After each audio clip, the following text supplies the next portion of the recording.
Hello and welcome to the Essential Libertarians, giving you the tools for self-governance. Today I have Daniel Betro, my amazing co-host, and guest Damien. Hey. What's up, guys? What's up? How's it going? Good. All right, guys, so you know the drill. Before we get started, if you want to keep the ideals of Murray Rothbard going, author of Anatomy of the State, if you were inspired by Ron Paul and you want to keep the Ron Paul revolution going, which why wouldn't you? You can simply go here to the LP Mises Caucus. That's lpmisescaucus.com. Our message is simple. No more wars, no more lockdowns, no more bailouts, no more mandates. You're an individual. You can probably make the best decisions for yourself. If you want to get involved, put your first name last, email, phone number, state, and become a delegate. You can also learn about us here and resources. So let's get in the first thing.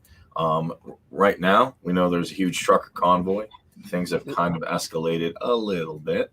And how did they escalate? Thousands are now in Ottawa to protest. That number though, thousands. They're idiots. It's hundreds of thousands. That's what it looked like to me. That's what I put in the stream caption. It might not be exact. I mean, to me it looks like hundreds of thousands. It is hundreds of thousands. Yeah. I've been on the convoy chat since this started. We're projected up between 115 to 150,000. Yeah, that's actually roughly exactly what I thought it was. Like 100. Yeah, I would believe that. I would believe that.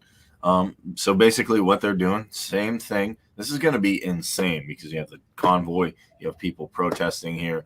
Canada actually, I think I've read a lot of things you were saying, Chris, a lot of people are ready to give up and they turn this around really quick. Hundreds of thousands, could be millions, who knows. Protesters gathered in Canada's capital on Saturday to protest the scary beer flu mandates, masks, and the lockdowns. Basically, what they're doing is it's quite simple. They are there to make sure two things. As far as drop the mandates and have Trudeau resign and go back to, his whatever hellhole he came up from. So some parked on the grounds of the National War Memorial, danced on the tomb of the unknown soldier. Others carried signs and flags. And some used the statue of Canada's hero, Terry Fox, to display an anti-beer flu statement or anti-procedural statement, sparking widespread condemnation. I'm sickened to see protesters dance on the tomb of the unknown soldier.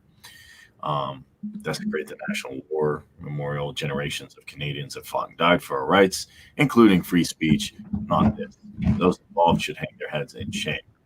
Now, wait. They're saying that about the protesters? Here's what I think is weird.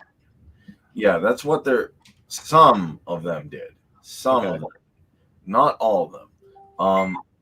I find this weird too because Trudeau is hiding and who knows where he is. But he's hiding like a fucking pussy is what he's doing.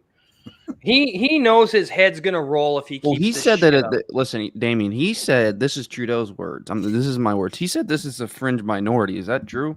Fuck no. So how many people? Listen, I get it.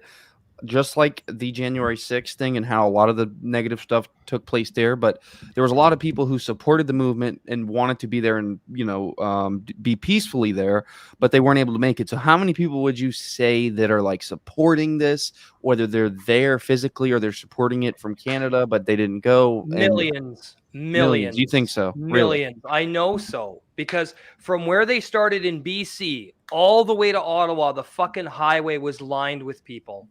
Yeah. Okay. The last update I received, the truck convoy is 5 hours long. Yeah, I heard that too. I heard something about 5 hours. And there's going to be between 1.5 and 2 million people in Ottawa supporting the truckers. Nice. Yeah. So we're looking at probably 2.5 million, including the truckers. Or close to 2. Yeah. So I have a friend, Peter, who's in Canada, and he thinks that this is a sort of similar to like this is being set up by the opposition to then cause some sort of chaos to get people to go along with this protest, to then have damages to the supply chain, to then it's going to backfire on these protesters. He thinks it's sort of like a opposition, a false flag, a psyop, call it what you want to call it. That's what he thinks. Yeah, I do, because the truckers have promised that they will try to not to disrupt as much as humanly possible. Okay, they still know they have to get the food to the shelves. They're not going to stop doing that. They are. They said that they won't stop doing that. They said no, that. they won't. They won't stop. Okay. The whole point of this is to take back. The truckers have stepped up because they were next on the chopping block for the mandates. So I was watching a video because I'm on Telegram, and if you guys aren't on Telegram, get on Telegram. Make sure you go to telegram.org/app and download it. Do not download the Google version because it's full of spies. So get on Telegram.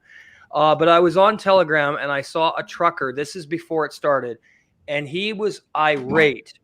And he was talking about starting a convoy, going to Ottawa and occupying until this was lifted. And it was him and a few other people that got this all started. So kudos to them. And it grew massively in a week. They had, it was just nuts, the amount of growth that they saw. And it was within 1 week, they had over $4 million in a week. And they had over 25,000 a week ago for truckers. Then it was up to 50. Now I think the official numbers were 58,700 from Canada and 65,000 coming up from the States. Okay. I think that sounds right. Yeah. All right. So now, do I think it's going to go Ari? No, because they know what to expect. As I talked about, how long are they supposed to stay in Ottawa, or are they supposed to be here just for today? Oh no, they're staying until it's done. Really? They're not moving.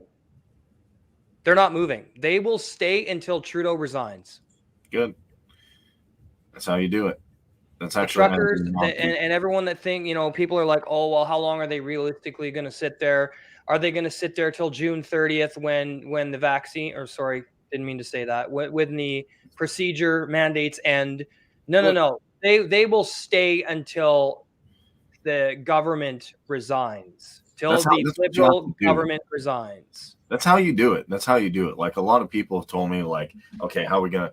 Because we saw what happened, like January 6th and all these things, and people like, how do we protest? Well, yeah, if the elites, as far as I know, still need to eat too, even though they might have a little bit more access, like Bill Gates buying farmland and stuff, but still. You need truckers to transport that stuff.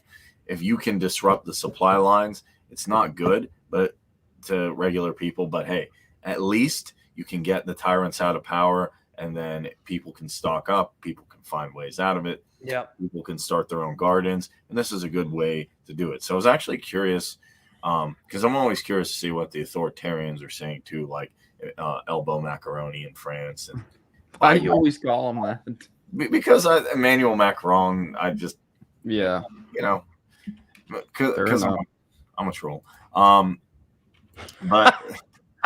that's pretty simple. I like it. I'm a troll. I called Trudeau Rainbow Boy Justin because he's always. No, you need to call him Pedo Rainbow. That's what I fucking call him. Oh my god, yeah, Could blackface. Double blackface. He's double blackface. Actually, he's done blackface twice. He's ballsy, man. His wife, the coolest thing. His wife made a donation to the convoy of $25,000. Awesome. Yeah. His legal wife today. Whatever legal, I guess I don't really care about that. But the woman, his wife, the mother of his children. Okay. Donated to the convoy. 25. That might be a sign that it's a little bit of maybe a false flag, maybe a psyop going on there. I don't think so. You think his wife is like pro freedom, pro liberty? They're not together. No. She left him. Okay. Yeah. I didn't know because she found out that he was involved in sex crimes, so she left. Yeah, him. They were like she came to him. And she was like, honey, what are these clips of you in complete black makeup with a weird space suit going on? And she said, honey, I went on your laptop and I just found insane images of Klaus Schwab and Bill Gates. Who are these people, honey? How do you know them? They're global elites. And then Trudeau's like, well, honey, I'm a globalist. Yeah. Yep. Honey, I'm a globe. Also, can I add? I know he's going to denounce it. Oh, I've debunked you, Kareem. This is a conspiracy theory. And I doubt they'll ever see this, although I do tweet Tim. So when Dan Crenshaw comes on, tell him hi How's Klaus Schwab from the World Economic Forum? Hope he's doing good. If you don't know, Dan Crenshaw is a congressman. He's a former Navy SEAL. I'm not taking his service away from him, but I am saying him and Tulsi Gabbard are probably taking orders from the wrong people. Maybe. Anyway, what did Trudeau actually say? He said Canadians are not represented by this very troubling but small, even though it's 100,000. Small my ass. Fucking 2 million people, buddy. But right. It's a small minority, Damien. But they have to say small because it delegitimizes I'm just trying to clarify for the viewers that believe in the mainstream bullshit media. Right. Yeah. We do have to do that because there are a few, like literally one of those people left. So that one person, hi, one person. Hi. There's literally one. I believe in the Illuminati news. In 20 years, in 20 years, CNN's audience is going to be like one, but because they're mainstream and because they get backed by Bill Gates, millions of dollars, they're going to be in every airport, but no one's going to be watching them. All of their views, all of their ratings are all going to be from like airports and restaurants and bars, but they'll probably get rid of that in bars and restaurants too. And I mean, like, who would want CNN on when you're about to go fly? That's scary ass shit, man. That's scary. I mean, I don't pay attention either way. No, they won't last. You know why? The money Bill Gates gave them. Good luck. Good luck when it hyperinflates. Okay, you might want to throw that into Tether. But anyway, that's besides the point. So he said they're a very vocal minority who are lashing out against what? Science. It's like Fauci. I am the science. It's the evil, like, put on the robe. At the government, good. At society, good. At the mandates and public health advice. Like that piece of shit is be fucking qualified to be giving health advice. Yeah, dude, you're a politician for one.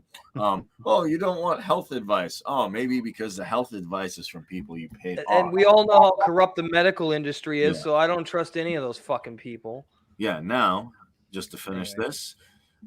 Basically, he says I don't believe he's in Ottawa. I don't know where he is.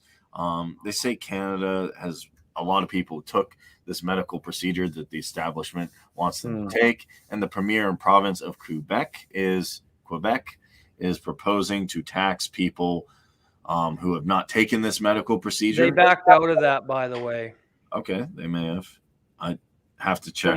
From what I've researched, I can't confirm, but I'm pretty sure they backed out of taxing the unjabbed in Quebec. But just something I wanted to add to spin off of you, Cream.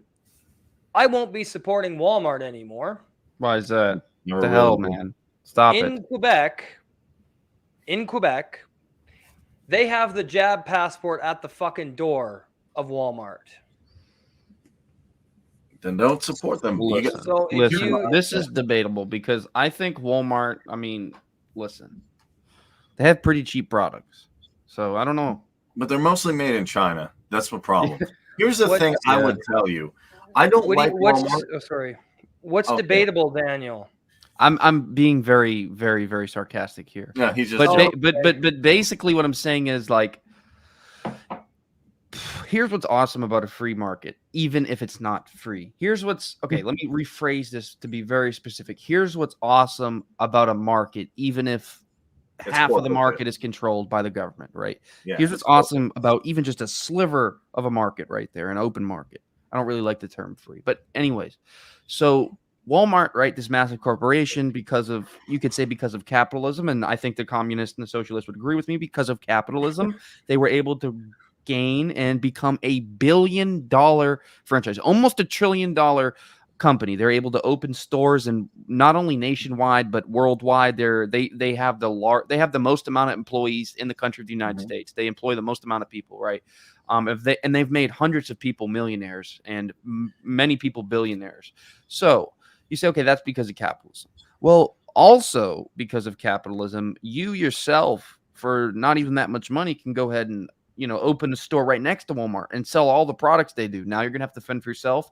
You're not going to be able to get the laborers cheap. You're not going to be able to outsource to China. Well, you will, but let's say you don't want to. Let's say you want to be the opposite of Walmart. Well, you could do that, and you can source jobs in your country, and more specifically in your city and in your local area, and sell everything that Walmart does, and you don't have to worry about Walmart. and it's the argument that of the left makes. Well, I'd say actually more really libertarians, but not from the Mises caucus, more just regular libertarians. Oh, it's a private company. It's a private company. And it's like, well, okay, well, terrible argument. First of all, it's not. Okay, like if that was right, it would be all right. First of all, Google's not a private company because along with DARPA and the CIA, they developed the internet together. They helped DARPA develop the internet. They've been working hand in hand with the government literally since the start of their company, literally since the beginning of the company. They've been working hand in hand with Google. You look at a company like Palantir, yeah, it's a public company, but it literally helped. And I have investments in Palantir, by the way. I'm not saying I hate the company. I've literally have thousands of dollars in this company. But the point is that they work hand in hand in capturing Osama bin Laden. And let's just say Palantir develops a large majority of the CIA and NSA's technology that's able to do a lot of the intelligence they do. And let's say Apple's worked hand in hand not only with the government of the United States, but largely with China's government as well to track their citizens. Now let's look at Samsung. Samsung's a little better than all these three because they've been pretty good at staying out of government's business, but when it comes to Japan, they are largely dealing with the government of Japan. They don't really deal as much with the United States government.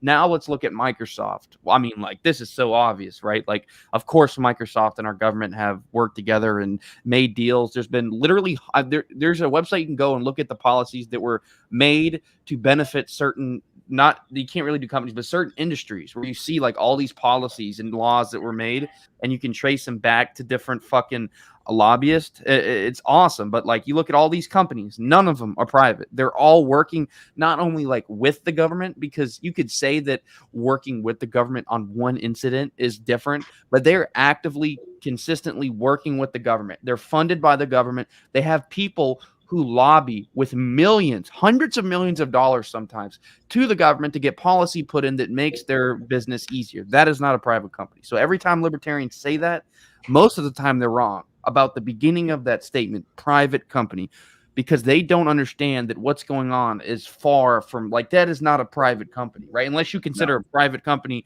a company which also works hand in hand with the government, and they basically help each other, and the government makes policy that makes not only the company easier to be profitable, but it also makes competition harder to compete with a certain company, which is what has happened, especially with tech.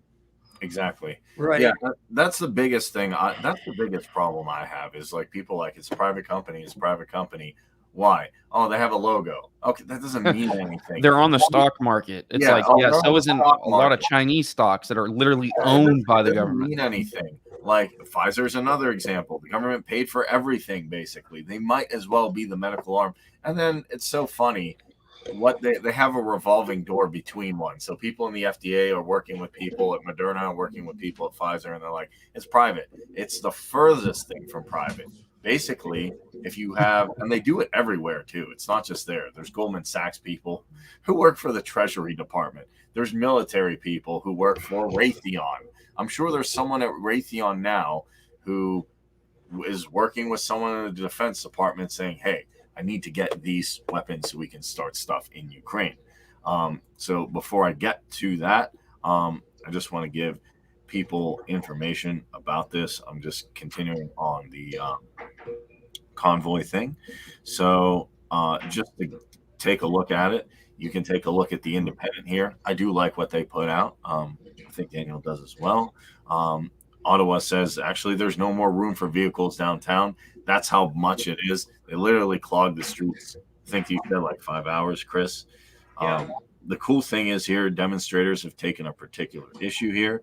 On the 15th of January, the exemption ended. Truckers are entering either the U.S. or Canada. So we have tons of truckers going on there. But it's not just that. That's, I think, inspired a lot of people because, hey, here's what I like about the trucker thing. Particularly three things. One, it's nonviolent, and they're not using any force. Two, it kind of puts the establishment and everybody in a pigeonhole. Unlike, even though I like defeat the mandates, you can kind of write that off. Oh, they're just protesting there. Yes. Three, the really big thing is it inspires other people to do it. I've always told people are like, oh, why if American ideals I tell neoconservatives this. Dan Crenshaw was in front of me, and he's like, "We need to get involved." I'm like, "Hey, you think American ideals are great, right? Yeah, and I actually do too. Well, if they're great, or someone's doing something good, other people will pick it up. That's how free market works. That's why South America adopted Bitcoin, and that's why there is a European freedom convoy. So apparently Canada is pretty much leading it in Europe, which you can find all this on Telegram. There's the Canadian one, which I think Chris is on. There's the Australian one, Finland, Netherlands, Czechoslovakian, Belgian, American, and French. And hopefully there is more to come. Now, obviously, this is an image. I didn't pull this off from a story. I got this from the We Are Change Telegram. But the cool thing is here, if you want to actually look at a particular country, like the American or the French convoy or Finland or Australia, which Australia needs this, in my opinion, more than anybody. If anybody should do it, it's these guys. I don't know about Finland and Netherlands. Australia is doing it, Kareem. Yeah, I'd say they need it the most, is what. Yeah. Finland, but anyway, I wanted to touch on something Janelle said in the comments. She said, Walmart owns 50% of Evergreen shipping containers, and Clinton's own the other 50%. So they are direct participation with child sex trafficking, and they support China. Yeah, and I think the worst thing about Walmart is they support China. They have cheap products, and that contributes to problems with the Uyghurs. That contributes to, in my opinion, us not making stuff. So when our economies tank, it's like, okay, nobody knows how to make anything anymore. We don't have the ability to make stuff. If we don't have the ability to make stuff, then we can't self-sustain. And I'm not saying I'm like great at making things, but it'd be nice to deregulate and make stuff here, make stuff in Canada, make stuff wherever. Because like you were saying, Daniel, if you want to show your mug off, I think it's awesome. Yes. And this is America. This is because the reason why I'm able to get this mug right now, I just was going in. What Kareem's talking about is I sourced all my clothing, every single one. It cost me more money, and it's going to cost the consumer a little more money. But I sourced all my clothing from the USA, every bit of it. So I wanted to get this mug, right? I want to have mugs up. This is the new mug, right? I think I showed it on my last podcast with Peter. So this isn't officially up yet. All I have to do is put it up because I just wanted to order one to see the quality, see how it looked, and I'm really happy with it. So I'm going to put it up soon. But I could not. Literally, I went to multiple websites, multiple companies, and who had different distributors, and they could not find me a mug that wasn't made in China. They were all made in China now. So I tried. I really did try to get this. I wanted a mug from the USA, and I'm still looking. So if I find one that might be a little more expensive, and maybe more expensive because it's a better quality. If I can find one, I'll find it and I'll replace it with this one. But it's very difficult to find a lot of ceramic stuff in the USA unless you know an independent ceramic maker. Like there's a lot of smaller sort of ceramic makers and maybe medium-sized businesses. But I'm looking for a large-scale distributor that can distribute my products out and work with me. So it's basically impossible, which shows you how bad things are as far as not only businesses thriving in America and our ability to be self-sustaining, as you said, self-sufficient, and develop and create our own resources. Because the idea that the United States is lacking in oil and petrol we even have a lot of mineral reserves, which Elon talks about, and he's developing a salt mixture, solvent, a salt solvent to basically make it easier to mine in certain places in the United States to get the things needed for, electric cars and the batteries. But we have a lot of stuff here. It's not that we don't have the stuff. It's definitely not that we can't create the stuff because we have all the technology to fucking 3D print everything if we wanted to. It's because of the 90s, really the late 80s, 90s, 2000s, everyone decided that it was a better idea to outsource jobs to a foreign country. And because it was cheaper, more efficient, and at the time it looked like good for trade. But really, it wasn't. I think, actually, here's the thing. I think you can blame the American government, not the people. I think there's some. Yeah, but I do think there are some people who were for that. But I agree with you. I Largely the believe government. there were, but okay. Well, here's how I see it. There were some people for that, like some boomers and stuff, but the Bushes, the Clintons, all like the globalists. Yes, they sold us out, literally. Here's my actually issue. They didn't just sell us out. Yeah. In my opinion, like, is China a problem? Yes, but why? Like, essentially, a lot of these globalist think tanks went to China and they did two things that I think contributed to this problem. They said it would be great if you guys could make everything for cheap. That doesn't help because and they assumed that they would become a democracy because this is what they did. Basically, in the late 70s, China was like, okay, we're going to adopt some free market and free enterprise principles. Some, I tell you, but some. You know why they did that? They were like, there's no way they can adopt these principles and not become democracy. They'll have to become democracy. China begins to thrive, and they're like, wow, look at them. There's no way they're not going to democratize. Look at how good their economy is going. They're going to have to go in that direction. And they made an assumption that was false, was completely false. China never went that way. They never even moved in that direction. Any sort of dissent was shut down by the Chinese Communist Party, because if there's one thing we know about China, it's that Mao's a cultural icon there. And most people don't know this, but I talked with a Chinese businessman there I think he said he was a millionaire, close to a millionaire. He run multiple business in China, and he was basically a Chinese propagandist who came on my podcast to promote how good China was. And I called him out on a lot of stuff, and he told me firsthand that there's multiple statues of Mao there, and that many people go there throughout the day to worship him and thank Mao. There's multiple statues of Mao, and the people love him and look at him as a hero, because this is the notion in China, not for every single person, I'm not saying that, but this is a large notion, a belief, is that Mao had to sacrifice for the greater good of the later generations of China, because all of those generations that suffered under Mao, and what Mao had to do was the sacrifice, the great sacrifice, they call it,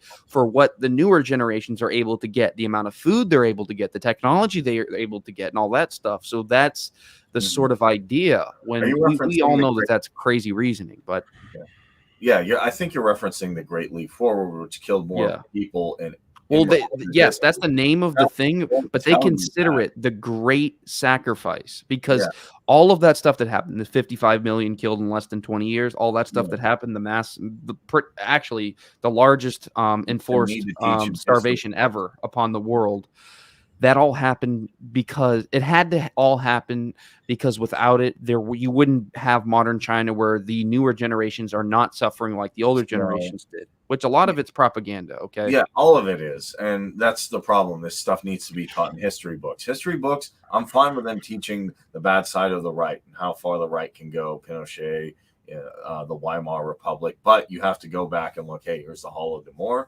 Here's what happened in Cuba. Here's what happened with Pol Pot. People don't know who Pol Pot is. If you don't, look him up. The Khmer Rouge. And people do not know about the Great Leap Forward and all the devastation. My problem is this: the globalists in America saved China essentially from becoming like the USSR. Well, we funded them. We're responsible for 80% of their economy growth. Their GDP, we made their fucking GDP, for Christ's sake. We literally made it. Cheap. We allowed them cheap products, but the thing that stopped them from collapsing is, to my knowledge, and this is from intelligence people on TikTok, this is not me saying this. Yeah. They went over and said, hey, you can adopt some free market principles. Here's how they'd work. So if they hadn't done that, they would have collapsed like the USSR. Oh yeah, there's no question about that. You mean like in the 70s, right? Yes. Is that what we were talking about? Yeah. American politicians saved China. Yeah, we talked them into adopting principles, because politicians in America made the assumption that there's no way they can adopt these principles and not lean towards democracy. This is what they did. And as they adopted free market and started to trade with the rest of the world, they became successful. Their economy started to grow. And they said, okay, there's no way. Look how successful they are. The people, there's no way they're not going to go towards democracy. There's no way. And of course, that was probably the largest misstep, I would say, of the 70s, other than taking us off the gold standard.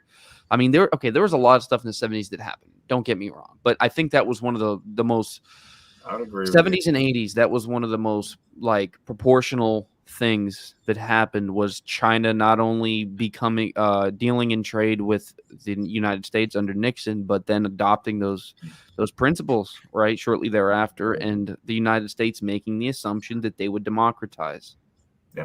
I agree. All right. Anyway, I will get back to the convoy. I just want to do one thing. If you want to watch the YouTube thing, which you can, so Chris has the thing that he's watching on Telegram, and what other apps can I look at it on? I think it was like Velo or something. Zello's the convoy chat you can get on. So you can track what they're doing. Freedom Convoy, or Ottawa. It's called the Convoy to Ottawa on Zello. And you can join and then there's Convoy to Ottawa 2.0, and it's like a live CB chat thing. You can talk to them live on there. Yeah. So you can follow Canada. Actually, you can follow it multiple places. Telegram, Zello, and follow all these ones as well if you have time. Like I said, I'm not sure Finland's or Netherlands, how good or bad their situation is, or Belgium. I'd have to look into it. France, America, Canada, and Australia need to do it. Also, I took a look at this. This is on Health Impact News. The nice thing that you can do on YouTube's so far, I'm not going to say this will be up forever. This is 11 and 55 hours long right now. Yep. And I know some people are going to be like, okay, Kareem, I get it. What's 11 hours? You're talking about the video? The stream? live Canadian trucker Okay, convoy all right. rolling. Okay. So I know some people are going to be like, and even myself, I get Signal on my phone. I get Telegram. I get Zelle. Like sometimes I want to pick up my phone and throw it across the room because I get so many notifications. Put Fiverr on top of that. It's crazy. So what I think some people can do if they also want to follow this and check this out is you can go to the Live Canadian Trucker Freedom Convoy rolling into Ottawa. You can literally follow this on YouTube, on the YouTube stream. If I actually take the link and just put it in here, you can check out what this looks like. Or you can look at it from site, but basically this is what it looks like. You can see the different people streaming out here from their different Twitches and their different Instagrams. You can actually see this happening live. This is on Red Pilling the Masses YouTube channel. And you can just either type that in or you can type in Live Canadian Freedom Convoy rolling to Ottawa. Check this out. This is going to have a lot of different stuff. You can check out the different screens. So far, I've watched a little bit of this. I think this is pretty cool, especially because you can watch the video in real time. And the Telegram's great, too, if you're out and about. And Zello's good, too, if you're out and about and you want to check your phone and on chats. But I also like live streaming. Yeah, Janelle made a good point here. She says we were never, ever supposed to have career politicians. No. And I prefer not to even have any. None. Zero. Anarchy. Yep. Yes. All right. Let's shift gears here and talk about the World Council for Health statement on the arrest of Iris Coe. Do you guys know who that is? No, who's I've Iris heard that Coe? name. He's a doctor, right? It's actually a she, but let's do a little bit. Iris Coe. Iris Coe. Yes. Iris Coe. I probably should have said this because sometimes I assume people know stuff when I don't. She's founder of the Healing Divide group, and she was charged over, the alleged scheme of falsifying documents. Now, her main thing is this. What do you mean falsifying? It said fake vaccine. Like she was trying to fake her vaccine card, or is that what it's saying? Or essentially, what her idea is this: she found an organization called Heal the Divide. What they're trying to do, you can even take a look at Iris Coe right here. I do believe she has a YouTube channel. Find it right here. Basically, she was just a musician. From what I could tell, she was just someone who was kind of into spirituality like I was. I didn't see anything political here for a while when I was looking at her thing, like Healing the Divide. So you could kind of call her into the, I don't like the word new age, but she brings awareness to what's going on here. And then recently she's been talking about why you shouldn't take a specific medical procedure that the man wants you to take. the establishment wants you to take. What is the Great Awakening? And she's in Singapore, so you can check her out at Irish Co. I hope I'm saying her name right. At YouTube, her idea is that she wants to create a world where everybody is like coming together. It's more like she's more kumbaya than I am. This is more like libertarian. Yeah, more utopian. Yeah, libertarian left, more libertarian, Oh, like okay. more like hippie-ish, like let's get together. So is she pro-vaccine? And I don't listen. Here's something I don't say. She's anti. Okay. She's anti. She's like fully like anti-vax in the sense that she's against mandates and she's against all of the tyranny with the vaccines, or she really thinks that the vaccine is bad for some reason or another. I think, in my opinion, or both. I think it's both. Okay, and I'll break this down. The World Council for Health is increasingly concerned for Healing the Divide's founder, Iris Co. Iris has been scheduled to present an update of her home country of Singapore, day 2 of South Asia in the Health Summit. Now, the World Council for Health is basically, in my opinion, like an independent organization. You could call them even decentralized organization, because I should have explained a little bit of this, given a little bit of background. But their idea is that they want to have like different societies that have public health knowledge through actual science and wisdom. They're not like you could think of it as a decentralized thing opposed to the World Health Organization. And they have different doctors and people on this board. Why I think this is interesting is, yes, she is accused of falsifying records. And as far as they're concerned, she didn't. Now, her husband basically came on and said she's not a medical professional. She doesn't have access to any system that would allow her to update the status of any patient. Basically, she's been an advocate for healing the divide between people who took the procedure and those who haven't taken the procedure in Singapore. So she's trying to bring people together. Look, whatever you did, don't lose your humanity and actually work together, which is kind of my position too. And she campaigned a lot to, stop that discrimination with this medical procedure. So she's a freedom fighter doctor. Essentially, yeah. I don't think she's a doctor. I think she's I looked at her YouTube channel. I think she's a musician who talks about so like a political pundit type person. Yeah, basically. Kind of like someone who, like Ralph Waters, kind of maybe a little bit more direct about it. And she got arrested, you said? Yes, like her last video was the Great Awakening in Singapore, which I haven't heard anything about Singapore, so I was interested to kind of see what this was. Especially when this popped in the We Are Change Telegram, I was interested. Yes, that's where I get most of my info.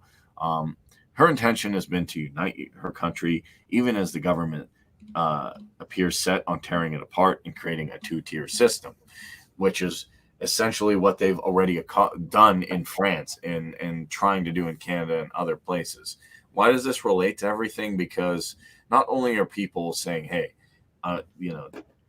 whether you take a medical procedure or not, ultimately is your choice. If you're my family member or friend, I'd be like, why are you doing it? But that being said, regardless of what you do personally, you should never create two tiers in society unless, I'd say, it's based on competence. Yeah, if you work harder, you will have more stuff, or maybe you have talent. But there should never be a two-tier on religion. There should never be a two-tier on race. And there should never be a two-tier on a medical procedure. And I like what she's doing here, because she's trying to heal the divide. Like, hey, you got this thing? Oh, yeah, I did. Oh, I didn't get it. Okay, let's come together and fight against the mandates. Let's smash the mandates and unite the country again. And she said the intention is divide, and it's taking place in many places around the world. France, Quebec. I mean, like Macron said he wanted to piss people off who didn't take it. And people like Iris are doing their part to repair the damage. When peaceful advocates of human Rights like Irish Co. are arrested and hospitalized, especially without the knowledge of their loved ones. It becomes more clear that mandates and restrictions have little to do with keeping people safe. They never did, but I think people need to really see this, because I'm starting to get across to my friends who've taken maybe 2 of these procedures. They're like, maybe it's about financial incentive and pushing an agenda. This has never been about safety. And even if it was, no one has the right to keep me safe or not safe. I'll decide what I want to do. History has shown us time and time again that tyranny and persecution are never the answer, and they never were. And you can actually learn more about this at the World Council for Health. I follow their stuff. They also are following the truckers. Here's what I don't get. If I could just paraphrase off you, piggyback off you. Yes. Max? When you're trying to force. There we go, Max. Hey, Max. Welcome, Max. Hey. There we got a real show going on right now. There's when the here's what I want to say about these fucking mandates. Yeah. When you're trying to force people into taking a goddamn needle, the alarm bells should have been going off in people's heads a long fucking time ago. Yeah, forget whether the needle is perfect. Forget whether, like, let's say that this vaccine not only stops you from dying or critical injury from COVID, it completely 99% stops spread. Okay, let's say that. I still don't think the vaccination should be forced, mandated. No. It's always, for me, my problem is not with the vaccine. I have nothing. I'm not a medical doctor. I'm not a virologist. I may have read some medical literature and some studies, but that doesn't make me an expert. And I don't want to debate whether the vaccine is good or bad. I don't want to debate that. All I want to debate is what I do know and what I am an expert in, which is tyranny, which is the way governments use anything, whether it be medicine or whether it be electronics, whether it be institutions, whether it be corporation, whether it be assets, whatever it may be, to use as leverages and pretexts for their future tyranny policies or policies that are tyrannical. Yeah. Government overreach. Government overreach. Exactly. Whatever it is, if it was a Tylenol and the government wanted to mandate it, I would stand up and say, no, you're not to mandate this medication. It's not about the substance of the vaccine. It's about the substance that is coming out of this medicine, good or bad, which is tyranny, which will always be tyranny. And when you look at all of the tyrannical policies, but more importantly, more specifically, the policies that have expanded not only the government's powers, but have expanded the security state, which have given the different entities and organizations within government and within the private sector to not only monitor you, but to control you, to limit your freedom, to limit your ability to travel globally, to limit your ability to travel nationally, and to limit your ability to have joy in your life and to have leisure activity. Because when you start saying, well, if you don't get this, you can't go to this dinner right here. And you start saying, well, if you don't get this, you can't go with your wife to this. Well, you start incrementally destroying people's livelihoods. You crush businesses, because how the hell is a business gonna, how are they gonna keep up with all this ridiculousness? Should they force vaccines? Should they not force vaccines? If they don't have forced vaccines in New York, the government basically gets rid of them, like effectively gets rid of them, because if you're not doing it, you're basically beholden to the state and you'll get fined thousands of dollars. So what's come out of it is complete chaos. And I think that's the intention, right? Is to, let's create all these rules. Most of the rules are completely arbitrary. All of the arbitrariness is what we're going to use. Go ahead. Isn't that what they accuse anarchy of? And I know. Yeah, it is. It's very funny. Bullshit, because anarchy. Very funny how that works. Yeah, and I know, no rulers, no masters, no slaves, no centralized government, no centralization, no corporatocracy. Yeah, and people they're fucking. I can't stand how fucking stupid people are. Like, wake up already. Okay, I'm done. Thank you. No, I'd love to have a classical liberal or minarchist versus anarchist debate at some point. I would be willing to take the. Max, I don't know. Max? Actually, never mind. Max, hey man, good to meet you. First time meeting you, brother. How you doing? What's up, bro? So to Daniel's point, what happens here is that the government in New York is basically taking full control of the markets, right? And what are they doing?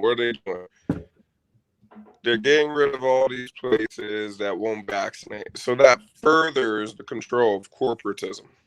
right? So now you have all these businesses shutting down. They're not shutting down Amazon, right? Because they're going to comply, whatever.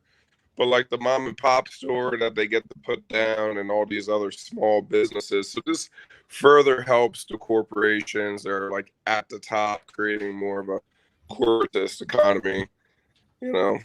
So and it put, it's protectionism in some level. Like that's what they're doing because Walmart didn't have to shut down. No. Amazon didn't have to shut down No. when everything first started. So it was protectionism. Now they have an excuse to literally put people out of business in some states, and it's central planning. Central planning. That's what's going on. It is central planning. Listen, this is something I want to go into because what's crazy is I know this is crazy, guys, but a lot of people who watch my YouTube videos, some of the feedback I've gotten, usually good, usually positive, but one thing is some people don't know these terms, right? So like I know the term, I might have an understanding of it, but real quick, you don't have to go into complete complexities and describe it in its entirety. But what is central planning basically? What is it? Well, central planning is when one power is controlling everything else, right? Like, so when it comes to economics, it's pretty easy. It's usually the government or monopoly controlling the entire market. So why is antitrust laws such a big thing for the lefties, right? For people who feel like they're on the left. It's because monopolies control too much of the market. That itself is a form of central planning. And that's why monopolies are usually bad on economics. But most of the time, central planning is about government taking complete control of the market. And the further it has control, the more mistakes they'll make, because you can't be smart enough to judge for every single transaction and to know everything that's going to happen tomorrow in the market. So it's too much control. And then what happens is it makes huge mistakes, recessions happen, depressions happen. And that's what central planning is. It's complete control. For example, a great example is the monopoly they have on the dollar. You can't use anything else but the dollar to pay for things, at least not legally, right? And so everyone is forced to use the dollar as the currency. And so now, what do they do with the dollar? They inflate the dollar. See, if you had 3-4 currencies, they couldn't go, oh, well, if they inflate the dollar, who cares? I'll just use the other one. But no, by law, they're forcing you to use dollars to complete transactions as a business and to pay your employees. And so it's complete central control, and then they go mess it up by inflating the market where you're losing like 30% of the dollar's purchasing value in 1 year. Hey, Max, that's why they call it non-negotiable legal tender. Am I correct on that? Is it? But what's crazy is one thing that's crazy. I don't want to negotiate anymore when it comes to that. No, but I'll use crypto. Okay, but I know what you're saying. Yeah, that's what it says right on the fucking dollar bill or on the Canadian bills. It says non-negotiable legal tender, which is tying into what you were talking about right. So that forces the payment. Like if I want to go pay something, they can't refuse that tender because by law they have to take that as money. Yeah. But that's the only tender they can accept. Correct. Technically it is. Like it could a shop owner say, yeah, if you come in with bottle caps, I will give you whatever you want. Heck, if Max really wanted, I could come to his dealership and he says, hey, pay me an NFT for a car. And I will not take NFT, but yes. Not yet, Max. Not yet. You got to join the NFT revolution. Come on. It's what if it was $1 million? If I give you $1 million NFT for a 40 grand, give me gold, bro. Give me gold or Bitcoin, and we're good. Yeah. Give me feathers. I want 1 million feathers. Give me liberty, bro. Give me liberty, and we're good. Yeah, man. So anyway, just to conclude the Iris thing, look, it's even bigger than the mandates. I think they're definitely going to be going after activists. They're going after Iris. They're going after O'Keefe. They're going after I kind of blame Andy No for what he did, so I'm not going to pick up. Yeah, we've talked about this, But, but like, Andy No is definitely responsible for a lot of things that he complains about. Yeah. Let's just say And I that. just watched O'Keefe's thing about the New York nurse who was talking about how they messed up the mixture of these things. So Yeah, they're going to come after multiple times. If we're going to, when we're covering these stories, we have to at least say, hey, this is what's happening to the activists. It's wrong. And look, activists are out there to help bring the truth to people, and they're doing dangerous stuff. What James O'Keefe does is dangerous. What Iris does, trying to wake people up, is dangerous. So with that being said, I do have two things I want to hit on. One is in my state, so I get it. You're probably saying like, okay, Kareem, I'm not interested. But Tim Pool covered this, so bear with me if you're not interested. I get it. I'll get to something spicier in a second. I don't like to say this. I actually do agree with the former president on this one. I don't like who he is, but I saw this from CNN, really wild.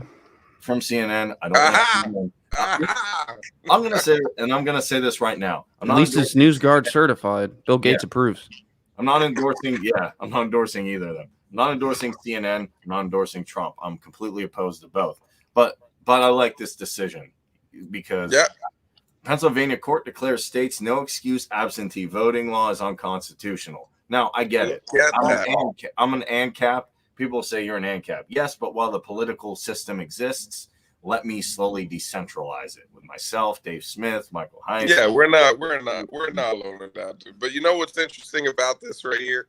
That just about a year ago, we were having a podcast. That's when we first started out, Kareem.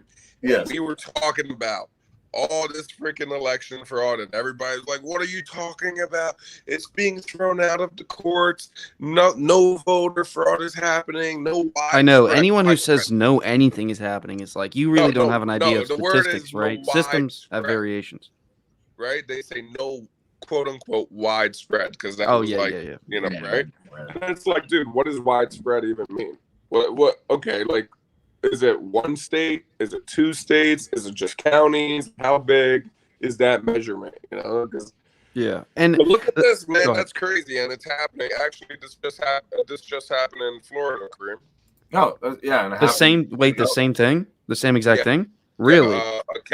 A county seat was turned over because the guy sued. It took them a whole year, but they counted all the votes. They looked at all the evidence, and finally the judge reversed the election. Yeah. So and this was in Florida. Yeah, wow. This was a county. Listen. County in northern. And I'll just break it down. Yeah. Basically, Pennsylvania, like every state, is its own country, as far as I'm concerned. We can debate if you pretty damn close. You guys got to quit interrupting each other so I can hear what you're saying. Sorry. Damn it. Like, I want to hear Max, and then Dan chimes in, and then Kareem chimes in. I'm like, guys, let Max all right. Hey, man, this is anarchy. I know, but I've never met Max, and I know he's got a lot of fucking awesome ideas. So I want to. Let's add a little bit of order to it, guys. Come on. Yeah. All right. So I'll break this down. Pennsylvania has every state's its own country, so it can operate like a small federal system without the huge central planning corruption part. Pennsylvania Supreme Court said in a 3-2 ruling, yes, there was more Republicans, that they're not going to do mail-in voting. And basically their statement was this: if presented to the people, a constitutional amendment to end Article 6, Section 1 requirement of in-person voting is likely to be adopted. Judge Mary Hannah Leavitt wrote for the majority of Friday, but constitutional amendments must be presented to the people and adopted in our fundamental law before legislation allowing no excuse mail-in voting can be placed upon our statute books. So without getting too much into this, I understand that, the former president likes this. I don't really care about that. What I do like is this, from a libertarian perspective. Pennsylvania, they could cheat a lot because Democrats, Republicans, whoever it is, as far as I'm concerned, any party that wants to gain over any party is going to find a way to cheat, or at least find a way to use opportunistic behavior. This is good news for libertarians running in Pennsylvania and in Florida, where Max is at, because now at least the opposition has to come up with either more reasonable arguments or campaign harder or throw more useless Federal Reserve dollars, which it should put into something else, at us, and then try and win an election. But they can't use mail-in votes to install. Well, Jimmy Carter said it best, right? Jimmy Carter said mail-in voting is the best mechanism for fraud.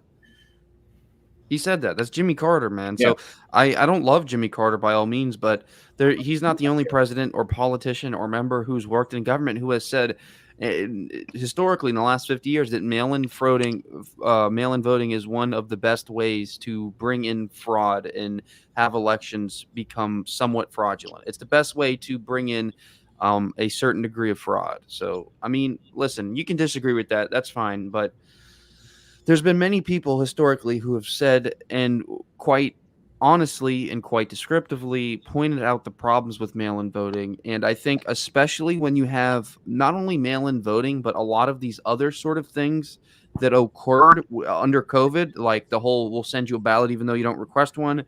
The whole I'm not saying that this means that the election overturned. I'm not saying that that Biden didn't win. I think whether there was substantial voter fraud or not, I think Biden won regardless. I think he's the president. He's in the Oval Office. If you want to say, oh well, he won, but it was false, or whatever, you can say that, man. But it really doesn't get you farther. If you really, really, really think Biden lost, and if you really, really think Trump won, if you think that, and you think that there was a large scale amount of fraud, go to the courts, go to your local system, figure out what's going on in your districts and do something about it. But bitching about how Biden's not my president really doesn't do anything. But if you look at these counties, like Kareem was pointing out, and like Max, you pointed out in Florida, what do? They're like, you know what? We're going to figure this out. Count all the votes, count it twice, count it 3 times, count it 4 times, get to a point where there can be no errors. And at that point, then we figure out whether or not there was fraud or not. And within Max's case, in the story that Kareem was reading, it turns out that there was some degree of error, right? So I think if everyone who complains about Biden not being the president, that there was fraud, whether it's true or not, if they went out to their local counties where they have a way more power than the federal level, they can go out and they'd be like, hey, they can ask their city councilman, they can ask their local congressman, they can ask a lot of people in their area, hey, can we try and work on getting a recount? And if they resist, if the courts resist, well, fight them, keep fighting them. That's what you have to do. But the whole sort of movement and the sort of, I get the resentment on the right in the sense that, oh, Biden didn't win legitimately. It's not doing you any good. It's actually giving the media more than they need to persecute you, because they'll persecute you just for being white and just for being male and just for saying that the West is not a tyrannical patriarchy. Don't give them anything that they don't already have and that they won't already assume. I think it's damaging. It has been in the last year and a half or 2 years now, really damaging to the right, and the conservatives in the United States, a lot, especially the people who outwardly say these things, because it's a lot of the conservatives who aren't saying these things. Then they get lumped together with a lot of these people. Listen, if you think it was fraudulent, fine. If you think it was fraudulent, fine, whatever. I'm not saying that that's true or not true. I don't have the evidence near me to even make a statement or whether it's not. To me, I think he won. And that, listen, I could be completely wrong. The point is, don't just complain, really go to your local courts and figure it out. And then we can figure out whether he won or lost. We'll figure it out. If you actually, every single person that says that it wasn't legitimate goes to their local counties and does what I explained. Mm-hmm.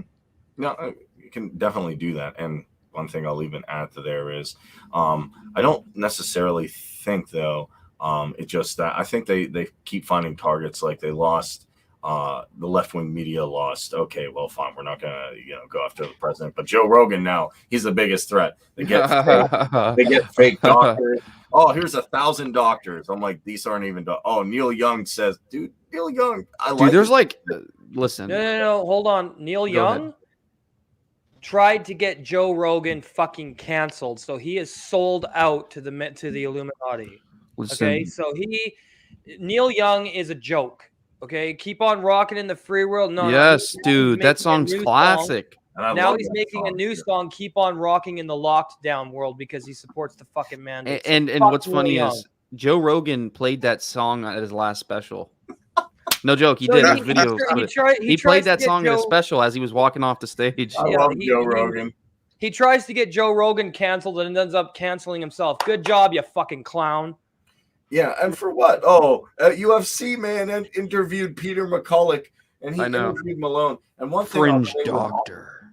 One thing I'll say is that's what they want to do. They don't want, because Rogan doesn't even have, I don't know Rogan's opinions on everything, but he doesn't even state his like do this or do that. He says, Yeah. Dr. Malone, what do you think? Right. Dr. McCulloch, what do you think? Oh, well, I'm a cardiologist. I've done all this. And then he just asks questions. I think actually Rogan's politics are towards the left. I don't like them. He endorsed Bernie Sanders. I wouldn't endorse Bernie. So I got a convoy update. Every Once single one Max of is done. his shows. Go ahead, Max. Thanks. Every single one of his shows, of Joe Rogan's shows, is individually different. Like every single one, because the show isn't about him. It's about maybe like 20% what he has to say, 25%. You know, the majority of his shows is 25% what he has to say, and 75 to 80% of what his guest has to say. So they're not arguing. They're not arguing really for the shutdown of Joe Rogan.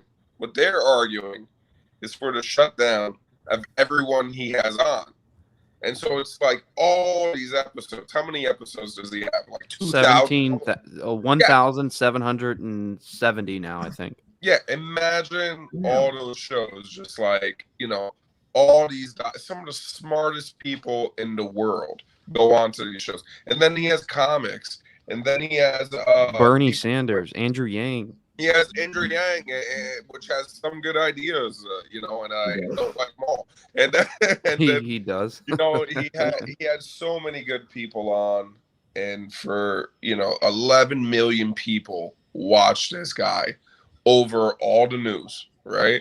Yep. So the people have voted, dude, right? If you believe in democracy at all, which I'm not even a proponent of democracy, but no, me neither. I mean, I am in the market, right? Anarchist. If you want to do something with your own time and money, I believe you should be able to do whatever the hell you want as long as you're not hurting anybody. And that's their claim. Yeah. That guy is hurting people. No, he's not, man. He had on a freaking heart specialist, a world-renowned heart specialist, and a world-renowned immunologist, right? So who is he hurting? No one. And nobody. Well, it's the doctors that are spreading the misinformation. That's what they'll claim, right? Well, but they never actually make a claim. Isn't that funny? Neil Young and Nickelback, bro. Come on, man. These guys, they got more fame now than they ever had. That's what I thought too. Like they were doing it for attention. You know, I'm embarrassed that they're from Canada as a black metal freak because they're fucking poser faggots. I'm done. Both okay. Trudeau turds. Yeah, that's what I meant. But yeah. Well, I'll say one thing. Robert Malone invented mRNA. Yeah. Invented the technology. It's literally like saying, "Hey, to whoever, like Alexander Graham Bell, you don't know anything about the know anything about the phone, you douchebag. You're just a conspiracy theorist. You talk to people." Ban Tesla for his comments on electricity. What's the convoy update? Oh, you want me to share my screen, gentlemen? Yeah.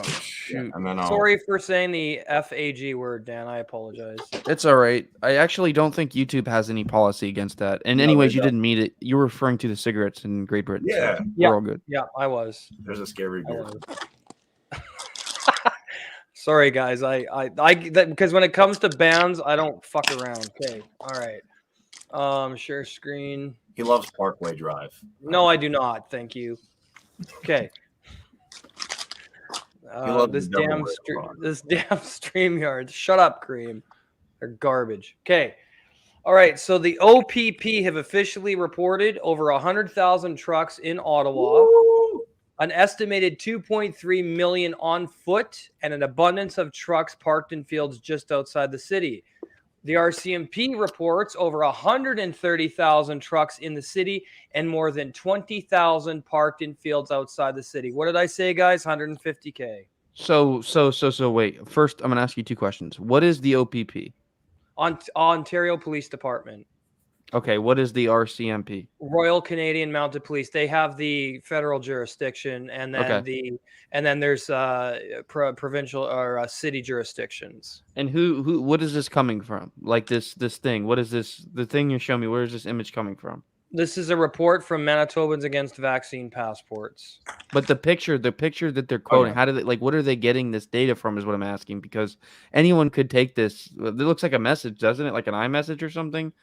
Like, where is this coming from? Like, where are they getting these numbers? There's no link, right? No, but I'm not saying you're wrong. I'm just saying, anyone could be putting it. I think that sounds probably possible, but I would like if there is a source, just so people can see, hey, this is coming from A. I can check the call up Jamie, bro. Get Jamie to bring up the source. we need a Jamie, guys. Yeah, I'm working on getting one, but they're not too. Where did the screenshot come from? Yeah, people are asking where it came from. Yeah. I'm guessing if you looked on Telegram, I'm guessing maybe they're not sourcing it here because it'll get censored. Because Facebook is terrible, so you could probably find that on Telegram, guys, on the Convoy group on Telegram. Yeah, thanks for that update, man. Yeah. Okay. Because do you guys want to ask for links? That's cool, but I know Facebook, like if you're sharing something that is about all this, they'll just block the fucking links. They do it all the time. Yeah, they love Rainbow Boy because he's their favorite. Okay, so I want to ask you guys a few questions while we're here. I really been wanting to have a podcast such as this with multiple Mises types. Damien, you do consider yourself a member of the Mises Caucus or no? I am, yes. Okay, you as well, Max. I'm, of course. Oh, yeah. And of course, Kareem and me. Okay, so I want to have a talk with you guys. Sure. Because I want to get some things, I want to talk about some things, right? Yeah. So the first question I'll ask is, what is the Mises Caucus to you guys? You can go one by one. I don't care. Go ahead. It's an organization founded by Michael Heiss to bring the Libertarian Party back to its original roots, which was the Ron Paul Revolution, which he got from a philosopher, an American Jewish philosopher named Murray Rothbard, who coined the term anarcho-capitalism, which you could argue first started with Lysander Spooner during the Civil War. It basically purports that the minimal functions of government are actually too many, and we should eliminate it and just work on a voluntary, decentralized basis. Ron Paul doesn't go that far. He's more of a classical liberal or a minarchist, same with his son Rand Paul, but he does advocate for extremely small, and I would just say probably federal government, if any. He's changed his tune on that, but the Mises Caucus has primarily classical liberals, a little bit of anarchists in the middle, and ANCAPs such as myself, and we're all working together to promote decentralization. What that looks like, how that looks like, are classical liberals right? Am I wrong? Or are ANCAPs right ultimately? I don't know, but that's the fundamental goal we're working towards, is decentralization of central institutions. And that can include anything up to just nullifying federal laws to the scary S word, secession. So do you guys all agree with that? Well, yeah, I wouldn't be do you have anything to put? Do you have anything to input? I wouldn't be here if I didn't. Okay. But do you have anything else to add? Go ahead. I don't. I just add, go ahead, Max. Go ahead. Thank you. I'll just add, it's also, the Mises Caucus is also here to promote economic literacy, not just in America, but specifically the Libertarian Party. Too many of the libertarians that I've met have never read anything on economics. Now, it's obvious that economics can be boring for some people. For some people, it's not, That's okay. What we want is just the basics, so they understand supply and demand and interest, time interest, just the normal functions of an economy, so that when a politician like Bernie Sanders or AOC come about and they start talking about, oh yeah, government's corrupt, so here's the solution, some more socialism, people don't fall for that. And that's what we want. We want to reinstitute, as Kareem said, the values of the party, which was based on free market economics, and that's what we're about. Fair enough. And it's kind of sad like you're talking, Daniel. He said, I think the initial interview with me, I think the thing that helped is I said these aren't private companies, and most libertarians are. And now that I'm seeing there are people in the Libertarian Party, not the Mises Caucus, that are donating to the Squad, which to me is ridiculous. Oh, are That's you all- serious? Yeah, that's- Libertarians? Bro, I've been We on just. that. Oh I've been my. on that. If you go to my page, I got Yes. meme after meme after meme. So wait. With links. With Wait, let me links get and this straight. sources and everything. Libertarians, people of the LPC, are donating to the Squad, which is the group with AOC and what's her name, Ilhan Omar, that group. Specifically in Massachusetts. Okay, so everybody knows about Massachusetts, right? Well, what do you, I mean? That's a very vague question. What do you mean? What are you Damien, talking about? you know about Massachusetts, Damien? I'm from there, but I don't know what you're Oh. saying. Oh, you're from Mass. Oh, Yeah. did you get kicked out? No, I left. My parents left when I was 3. Max, Oh. I'm actually from Canada. Okay. So So I'm from the leader of the I feel fucking bad. I feel revolution. bad. What do we right need to now. know? Oh, shit, bro. What do we need to we know? need to get Damien down here, bro. Come to Florida, bro. Okay, so the state committee of the Libertarian Party over there called LAMA, right? It's Libertarian Association of Massachusetts. Okay. So basically, the state committee chair was Ashley Shade, who is known to be a very 300-pound heavy-set transgender woman now. Anyway, she's so awesome. what this dude did was, got to chair, got elected to a different position, was supposed to leave the chair according to their constitution and bylaws, right? Supposed to leave the chair as soon as they get elected, but stayed because they wanted to deal with these Mises Caucus people mainly, who wanted to quote unquote take over, as they regard this as aggression. And so what the Mises Caucus was doing, and other people in the Libertarian Party over there, where they were getting a petition going to have a special convention to vote out some of the bad actors on the state committee. So Tara DeSisto, who also works for the Libertarian Party, who is funding the Squad, by the way. Who is this again? Who's funding the Squad? Tara DeSisto. And she's what's her? Does she have any sort of role in the Libertarian Party? Yeah, she's a staffer, like a national staffer. Okay, she is. Yeah, Right. yeah, she's a national staffer. She gets a paycheck. Wow. And she donates to. She was donating to the Squad prior to coming on to the LP. And then as soon as that election was over in 2020, she immediately became a Libertarian Party member. Moved right up because she has a lot of. She has like pretty. I mean, she's from Harvard. She has degrees. Got a lot of experience. She has a lot of experience. She's got a lot of Ivy League credit there. So what she did was she was saying, "Oh, this is aggression. They're trying to overthrow us. They're trying to take over." So Ashley Shade, the 300-pound chick, trans chick, says, "Okay, we're gonna get rid of these people," and they kicked 47 people out who signed that petition. Mind you, the petition is following parliamentary procedure, granted rights as members, right? That's given to them by the Constitution and the bylaws.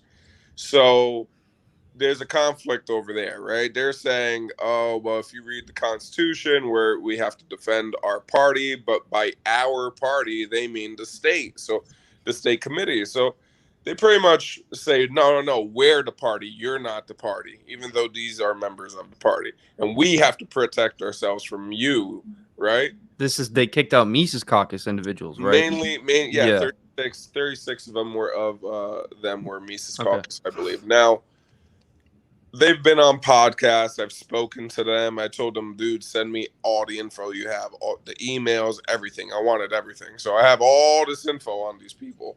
Then we went to their contribution records that they don't, and we found out that Ashley Shade was a Bernie bro. She was giving all this money to Bernie Sanders prior to. That was the bigger woman, the heavyset woman, right? The trans woman. Yeah. And then you got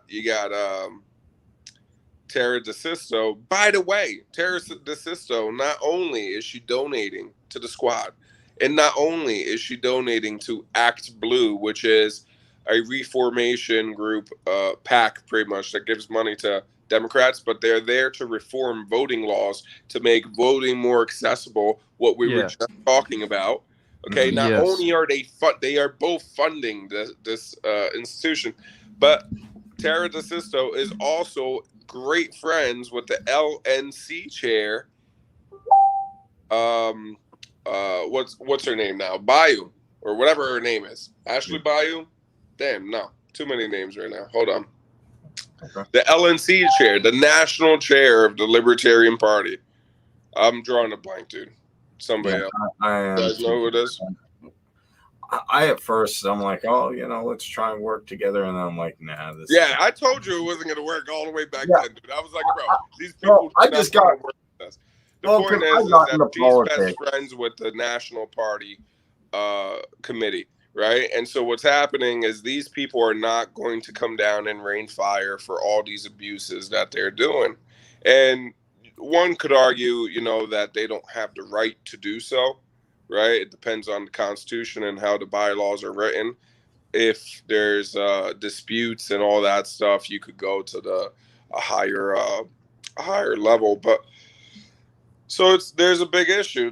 They're basically Democrats who just joined up into the party, and you should see them. They're doing these podcasts. They did a podcast with David Valente.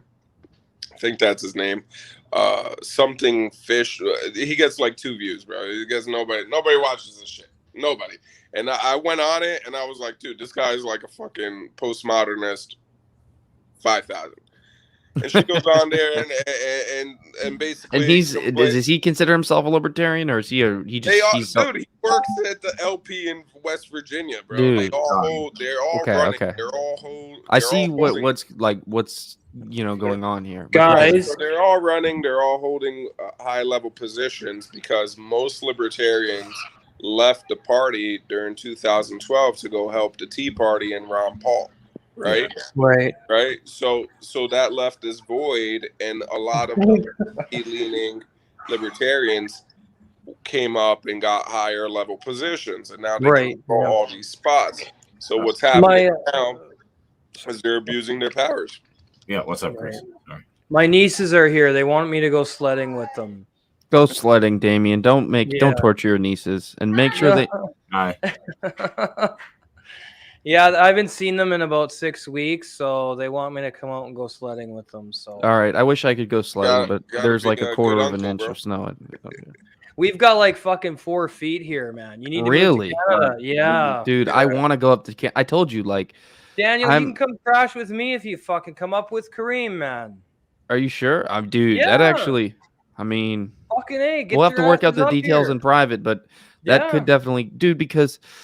God, listen, one thing that I do not denigrate is the English common law, because the majority of the Constitution and American law comes from the English common law. And there's a lot of there's just a lot of beauty in the way that the English common law is. I think, Damien, are you out, bro?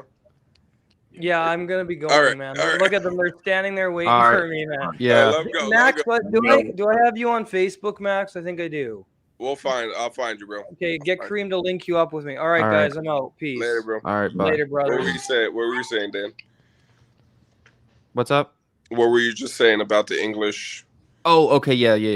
What I was saying is that a large majority of American law derives itself from English common law. And English common laws, you could say, is at the basis of Western culture, right? Let's say that at least, along with Christianity, because Christianity is at the basis of English common law. Okay, so we can say that. Yeah. Now, there was a lot of areas in English common law that I disagree with, but the point is that what our founding fathers did in the 1700s and even closer to the 1800s is they were like, we got this king, we got this or queen, and basically whoever's in power, whoever's in charge of the monarchy, we are beholden to them. We live, hundreds of miles away, 1,000 miles away from them. They're taxing our goods. They're making our life so difficult. Why don't we just say fuck them and become a country? Well, they did. But what they did was, which is really smart, instead of being too radical, too radical, because there's definitions too radical. They said, why don't we derive the most core fundamental principles out of English common law and take it in a way that perfects it? Why don't we derive separate the wheat from the chaff? Why don't we do that? And why don't we build the basis of our society off of what we kept? And that's what they did. But most people don't know that, because American laws, it really is like the legal system has a lot of problems. And me and Kareem talked about that before. And it has a lot of issues. But when you look at it, when you really, really look at it, it's so complex. It blows. We have the best legal system, period. Your mind, dude. It really blows your mind, because the legal system, is like, it's, how can I explain it? I'm trying to think of a good way to explain it.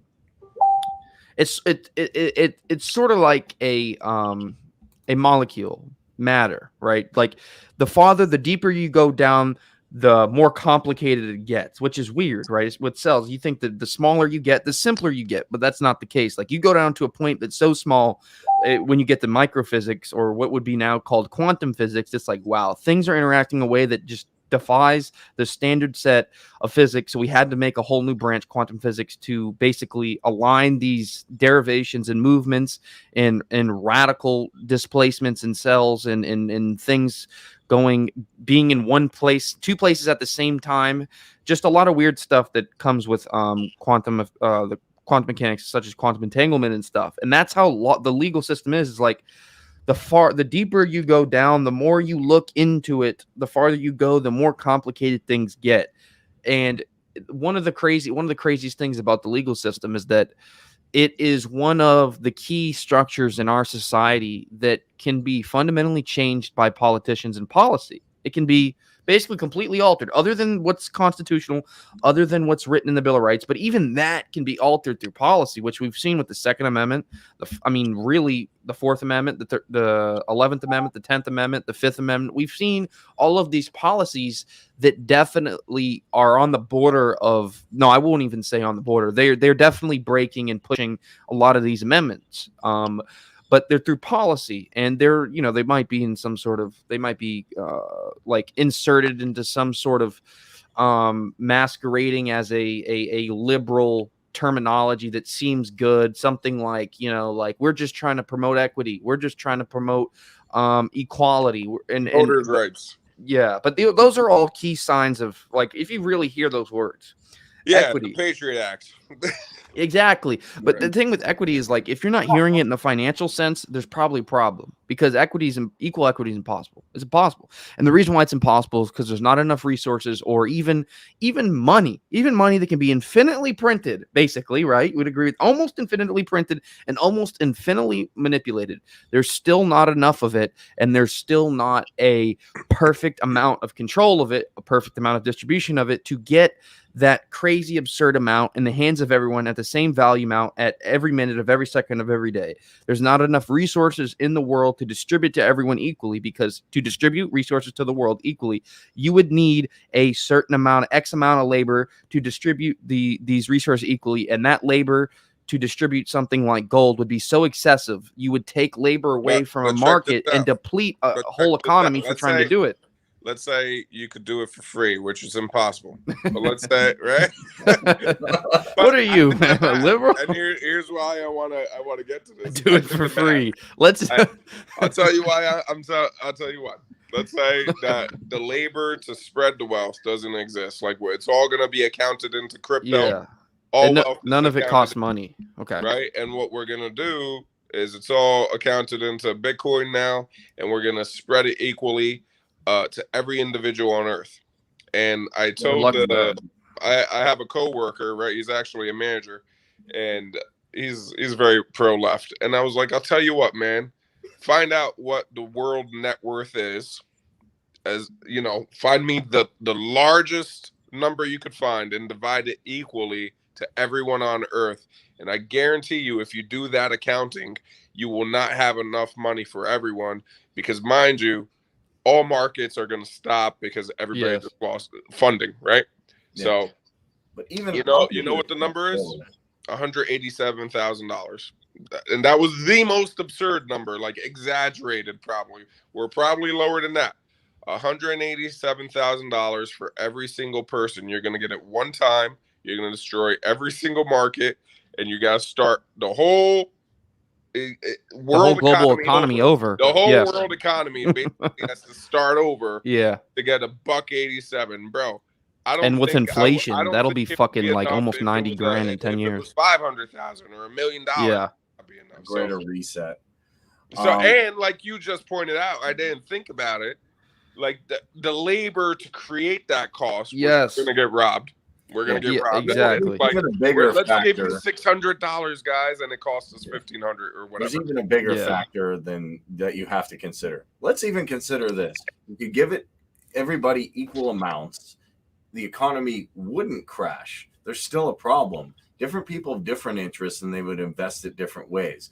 That some people would come up with assets to make more money, like Jack Dorsey would probably, or Elon Musk would buy equipment to mine Bitcoin, and they'd have more.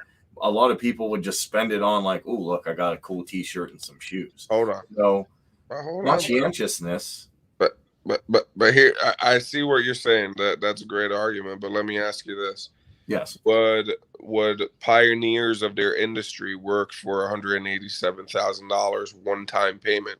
Like, would Floyd Mayweather ever have boxed? Would Elon Musk ever had created even PayPal? Forget about rockets and Tesla.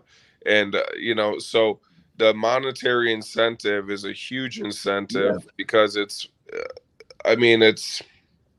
Plus, you would be creating global inflation, because you're assuming that you're printing this. Assuming that this money that you're using is not gold, you're going to be printing it. There would be more demand than ever before. And the supply would never be able to. Supply chain, which is now broken down. That's the biggest thing. Like, there's not going to be a Chevy tomorrow or a Ford tomorrow for a fucking CEO. Who's going to be a CEO, bro? The guy that doesn't know how to be a CEO for $187. You know what I'm saying? The whole freaking industry is going down, dude. You're not going to have cars. You're not going to have toilet paper. It's going to be 2020. But way worse. This is the climate issue. Here's the climate issue. Is like this. One of the things I brought up with Peter, he really brought it up, and he pointed it out. And he was like, a lot of times, he doesn't necessarily think the Earth is a globe, but we have our disagreements, to say the least. Yes. He doesn't necessarily think the Earth is round, and he thinks NASA's been lying about a lot, which they have been. There's evidence to say that they have lied about some things, without a doubt. And he thinks the government's fundamentally corrupt. So we agree on some things, but I don't think the Earth is flat. And he thinks that a lot of this, I'm not going to get into, but a lot of the space stuff is fake. Okay, whatever, fine. He brought up something yesterday that was really, really, really crazy. So he talked to me about germ theory and osteopathic medicine and the difference between allopathic medicine and the difference between there's two types of medicines, right? There's allopathic medicine and the other sort of medicine, right? Homeopathic. And say it again. There's allopathic and homeopathic. Some people break it down into like medical and natural healing.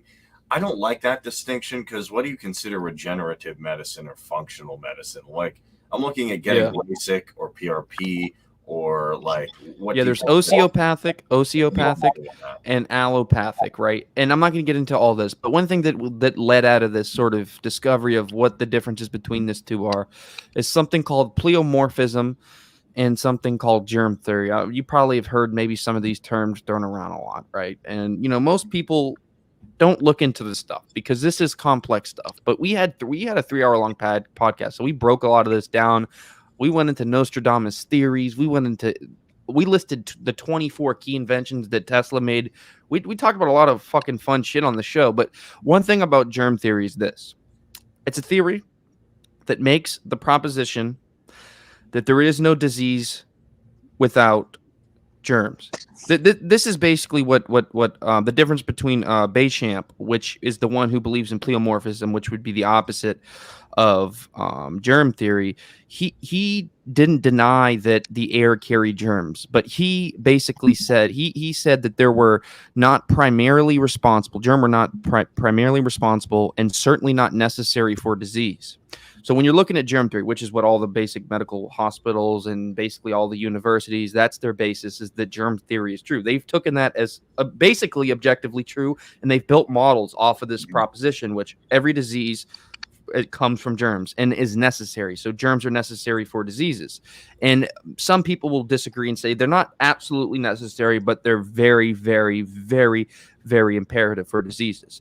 And pleomorphism basically states that it's not necessary for diseases. And pleomorphism is like what you would consider a law. It's objectively true. Now, Béchamp's theory of pleomorphism is a little different, but basically all pleomorphism is that some organisms, microorganisms, alter their morphology, biological functions, or reproductive models in response to environmental conditions, which is true. They do. We've seen this over hundreds of years, how bacteria change their not only their internal functions, but their external functions to basically meet the needs of the environment, and how cells can change into more complex cells, which we've seen in the experiments in the 80s and 90s, where, they took a thing, put it in a container, and then that one little piece of organism grew a little more complex organism. So that pleomorphism is a legitimate thing in the field of microbiology. It's not deniable. Okay. And that, for some reason, they decided, the majority of universities, the majority of practicing hospitals around especially with the Western world, decided that pleomorphism is not to be the basis of them, rather germ theory is, right? So you say, why is that? Why did they make that choice, and is that choice correct? Well, I don't know enough about either to make a statement of whether one is wrong and one is right, but I can say this. Is when you take something that's not absolutely true and derive absolute truth from it, and then build models off of something that has probably more errors than you accounted for, because you're already assuming that it's mainly true. You then build models that have a lot of problems and have errors, because the foundation of your models they're fundamentally either wrong or partly wrong, and you haven't analyzed those wrongs. This is the thing with climate change, is like you take the notion of we're affecting our climate so negatively that in 100 years, some people literally say this, in 100 years there will be no world, right? Some people literally make the statement. I'm not saying that's true, but I've seen many people say in 100 years.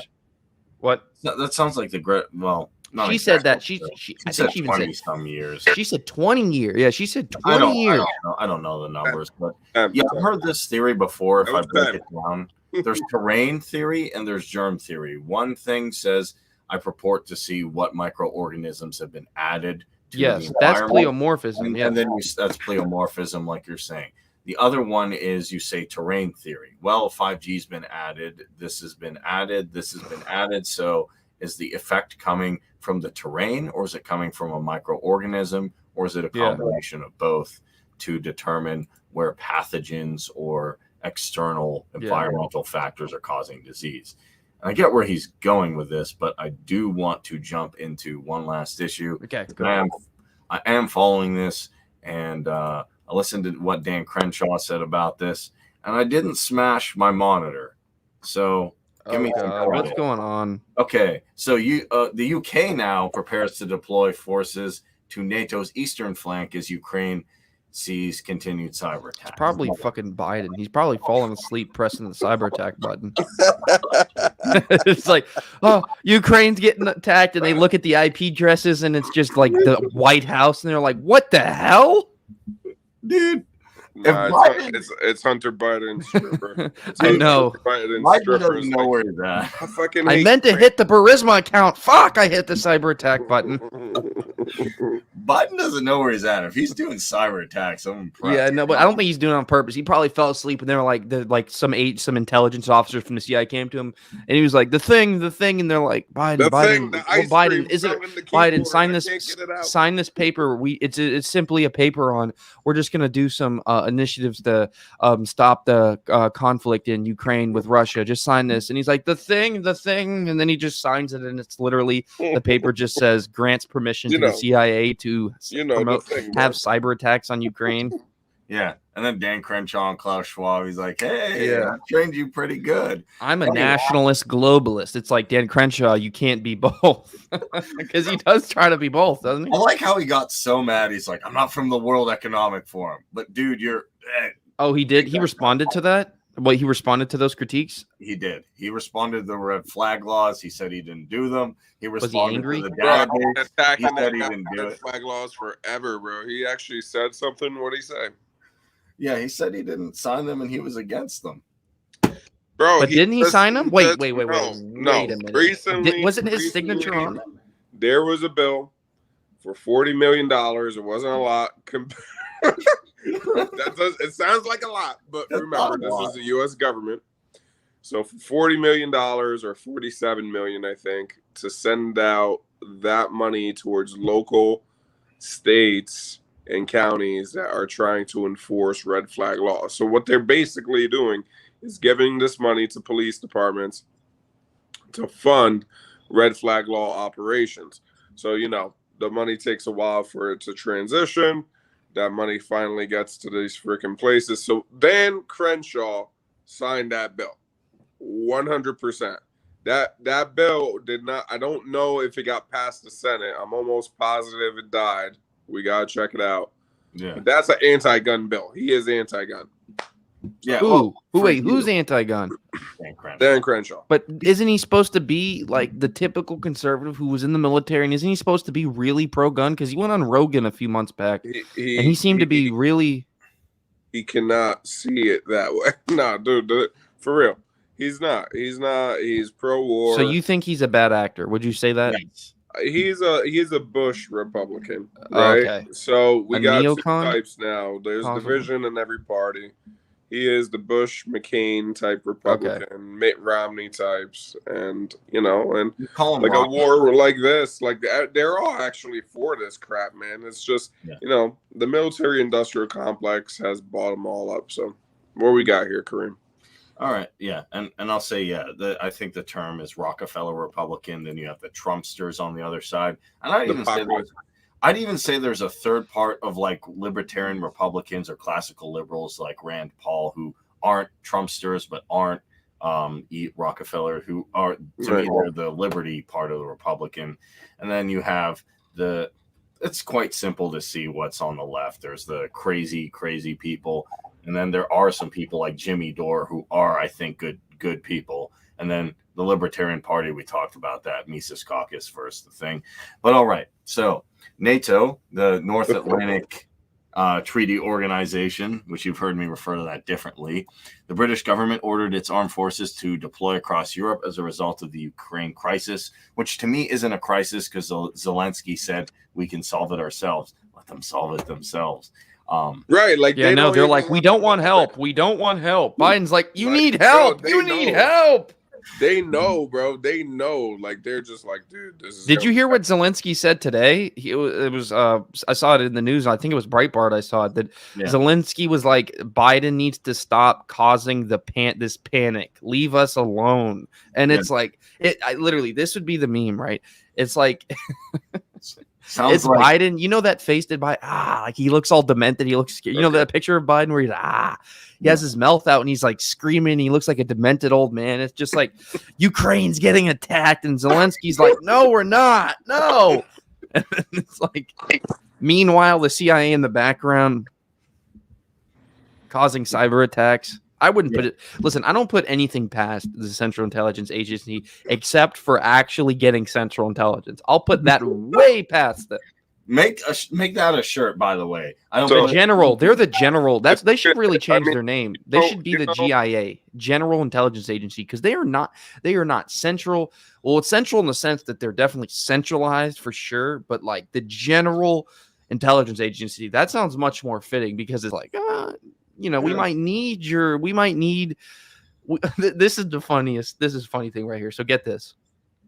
We might need your computer because you could be a terrorist and we want to get rid of terrorists because terrorists pose threats to this country.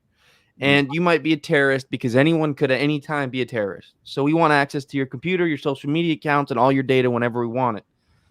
And the statistical probability of you being a terrorist is closer to the statistical probability of someone making this statement getting struck by lightning. But anyways, we need all your stuff. We need to see you whenever we want to see you. It's like that. What? Like, and people are like, no, this is the worst part about it. Well, so what if they want our data? So what?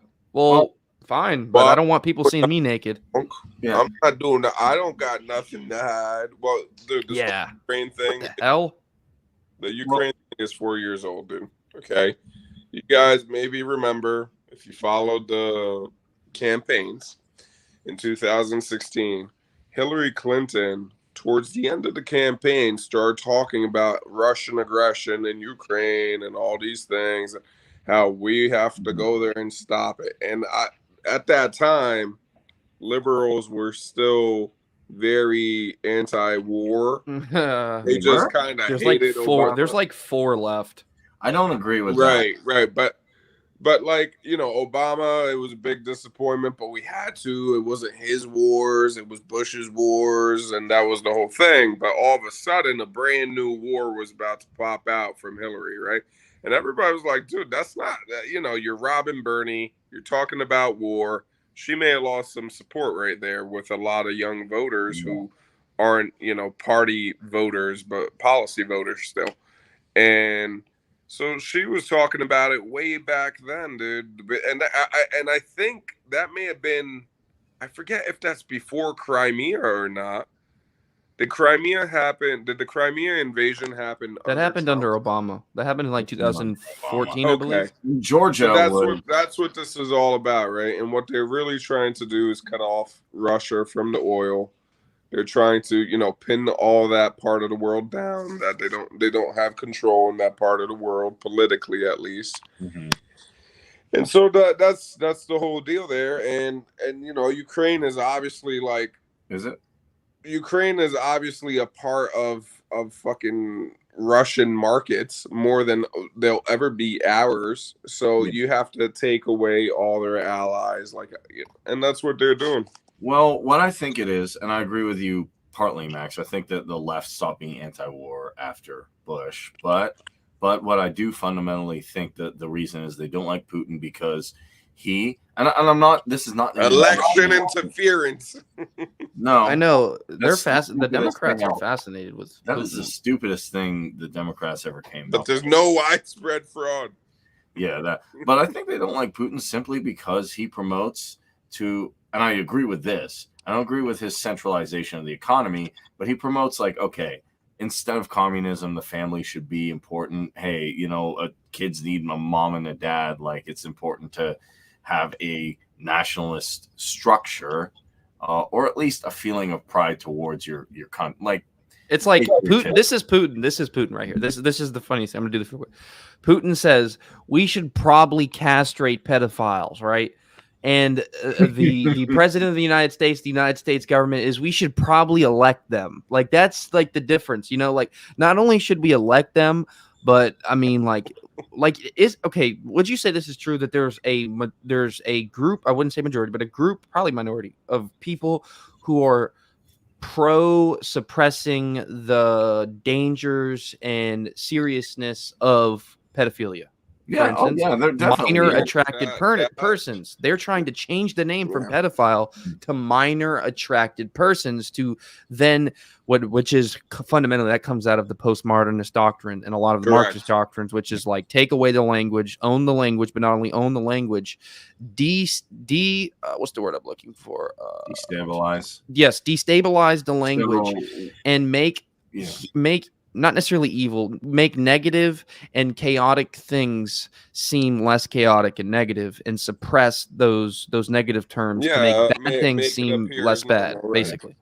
They don't like Putin, essentially. And I'll just say, I don't think they like Putin because, hey, he reverted from communism to some form of nationalism. And I'm not saying that's I don't know about that, but I'm not saying that's my ideal state, but I mean, that's kind of how I see it.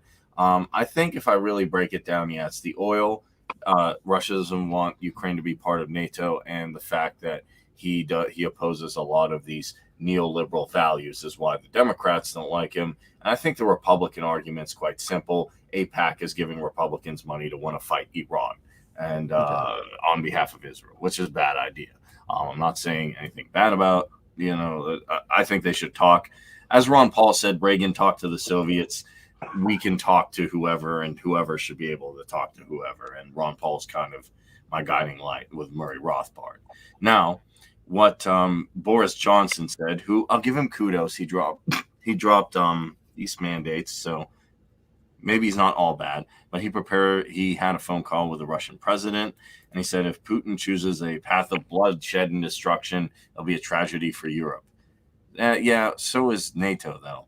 Ukraine must be free to choose its own future, Johnson said in a statement. I have ordered our armed forces to prepare to deploy across Europe next week to ensure we are supporting our NATO allies on the land, sea, and air.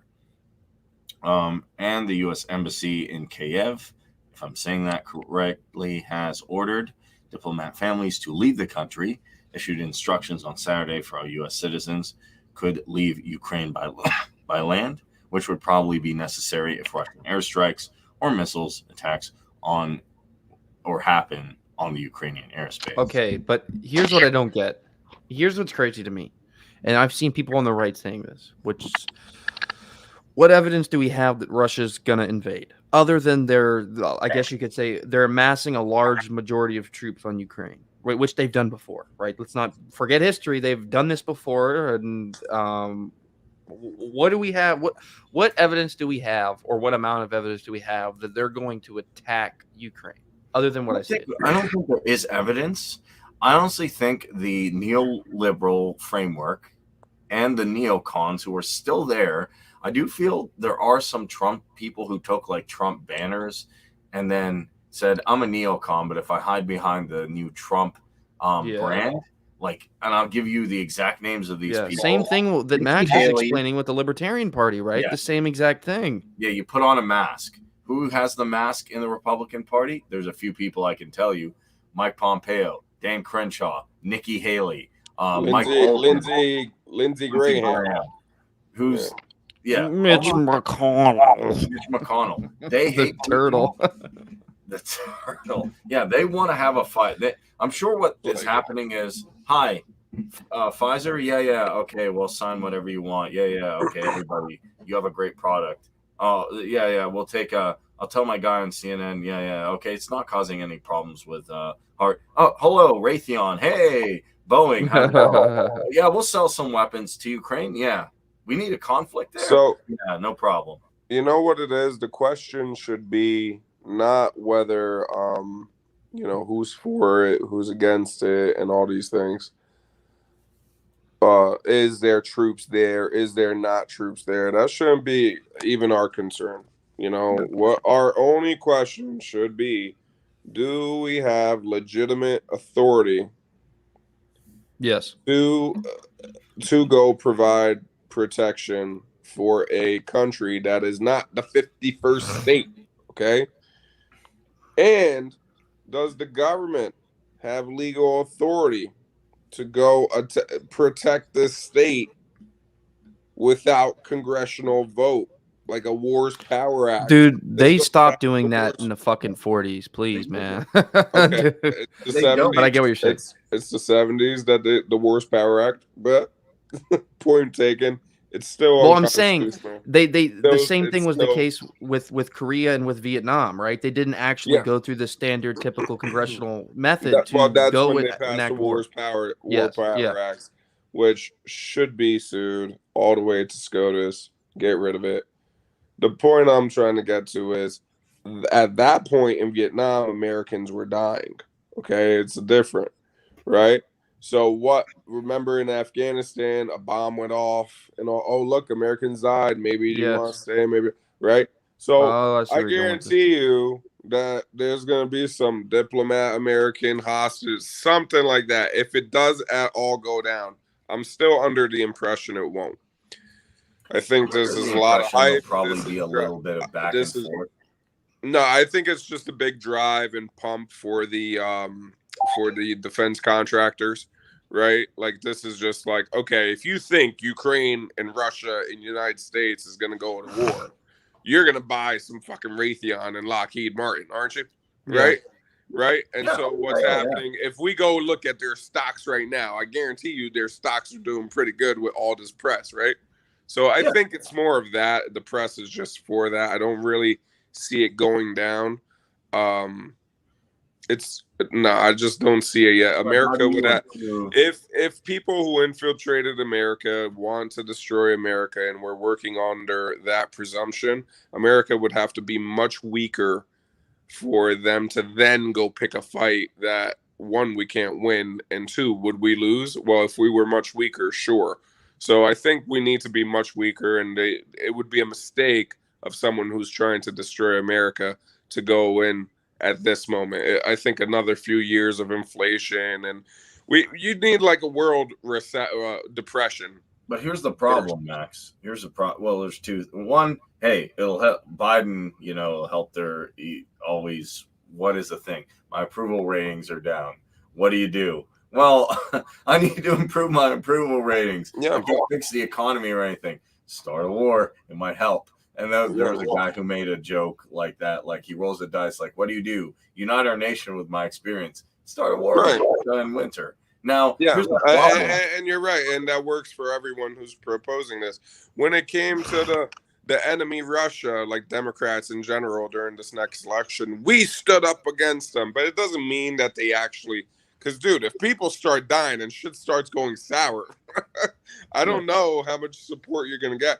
Americans are much more anti-war now than they ever have been. I think so.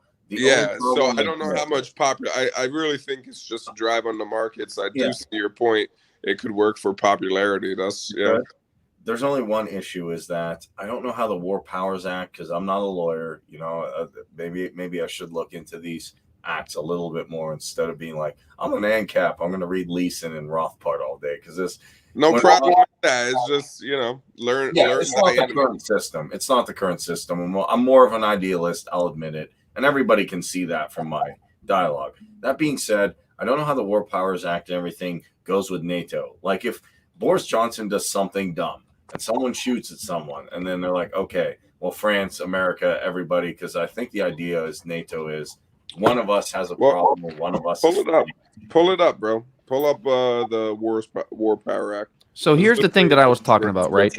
I'm not too familiar of the War Power Act, but I know that there was the Gulf of Tonkin Act that immediately is pursued after 1964, when the Gulf of Tonkin incident took place, but it never happened. It was false flag. Right. Literally, you can go on Wikipedia of all places and see there was no evidence whatsoever to say that there was a attack on American warships that was the Gulf of Tonkin Act. And then the Gulf of Tonkin resolution came out of that. The Gulf of Tonkin incident, which didn't happen, that basically granted the president more authority to go into war without congressional declaration, at the standard congressional declaration. And then there also was the War Powers Resolution of 73 that was basically adding to the Gulf of Tonkin resolution to be like, it expanded even farther. So I think both pretty much do the same thing, but I'm not entirely familiar with the Powers Act. Well, I think those acts gave birth to this one. This one happened under Nixon. That he could, it says, it stipulates the president must notify Congress 48 hours of military action and prohibits armed forces from remaining more than 60 days.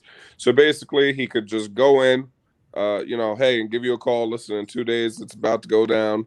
Just got to call them up. So he calls up Nancy, calls up, Schumer. Yo, listen, we're about to do this. All right, cool. And then in 2 days, up to 60 days, they got to delegate on whether they're going to stay or not. Yeah. And see, the Constitution didn't provide this power whatsoever. This is in direct violation of the Constitution. So this power is not an amendment to the Constitution. You follow? So unless you're amending the Constitution, to do something contrary is unconstitutional. It has to be an amendment. This would have to be an amendment to the Constitution for it to be constitutional. And I don't think it was ever brought, or at least it ever got to the Supreme Court. And I'd like to see that. I would love to see Clarence Thomas have his piece on this fucking piece of shit legislation. Or Sotomayor. Oh yeah, we should have. Yeah. People, there's 100 million people dying in Ukraine. There, Senate Sotomayor, There isn't even that many people there. there's a million Russians dying in Ukraine, Senator. You said Indianapolis. Anyways, but look, listen.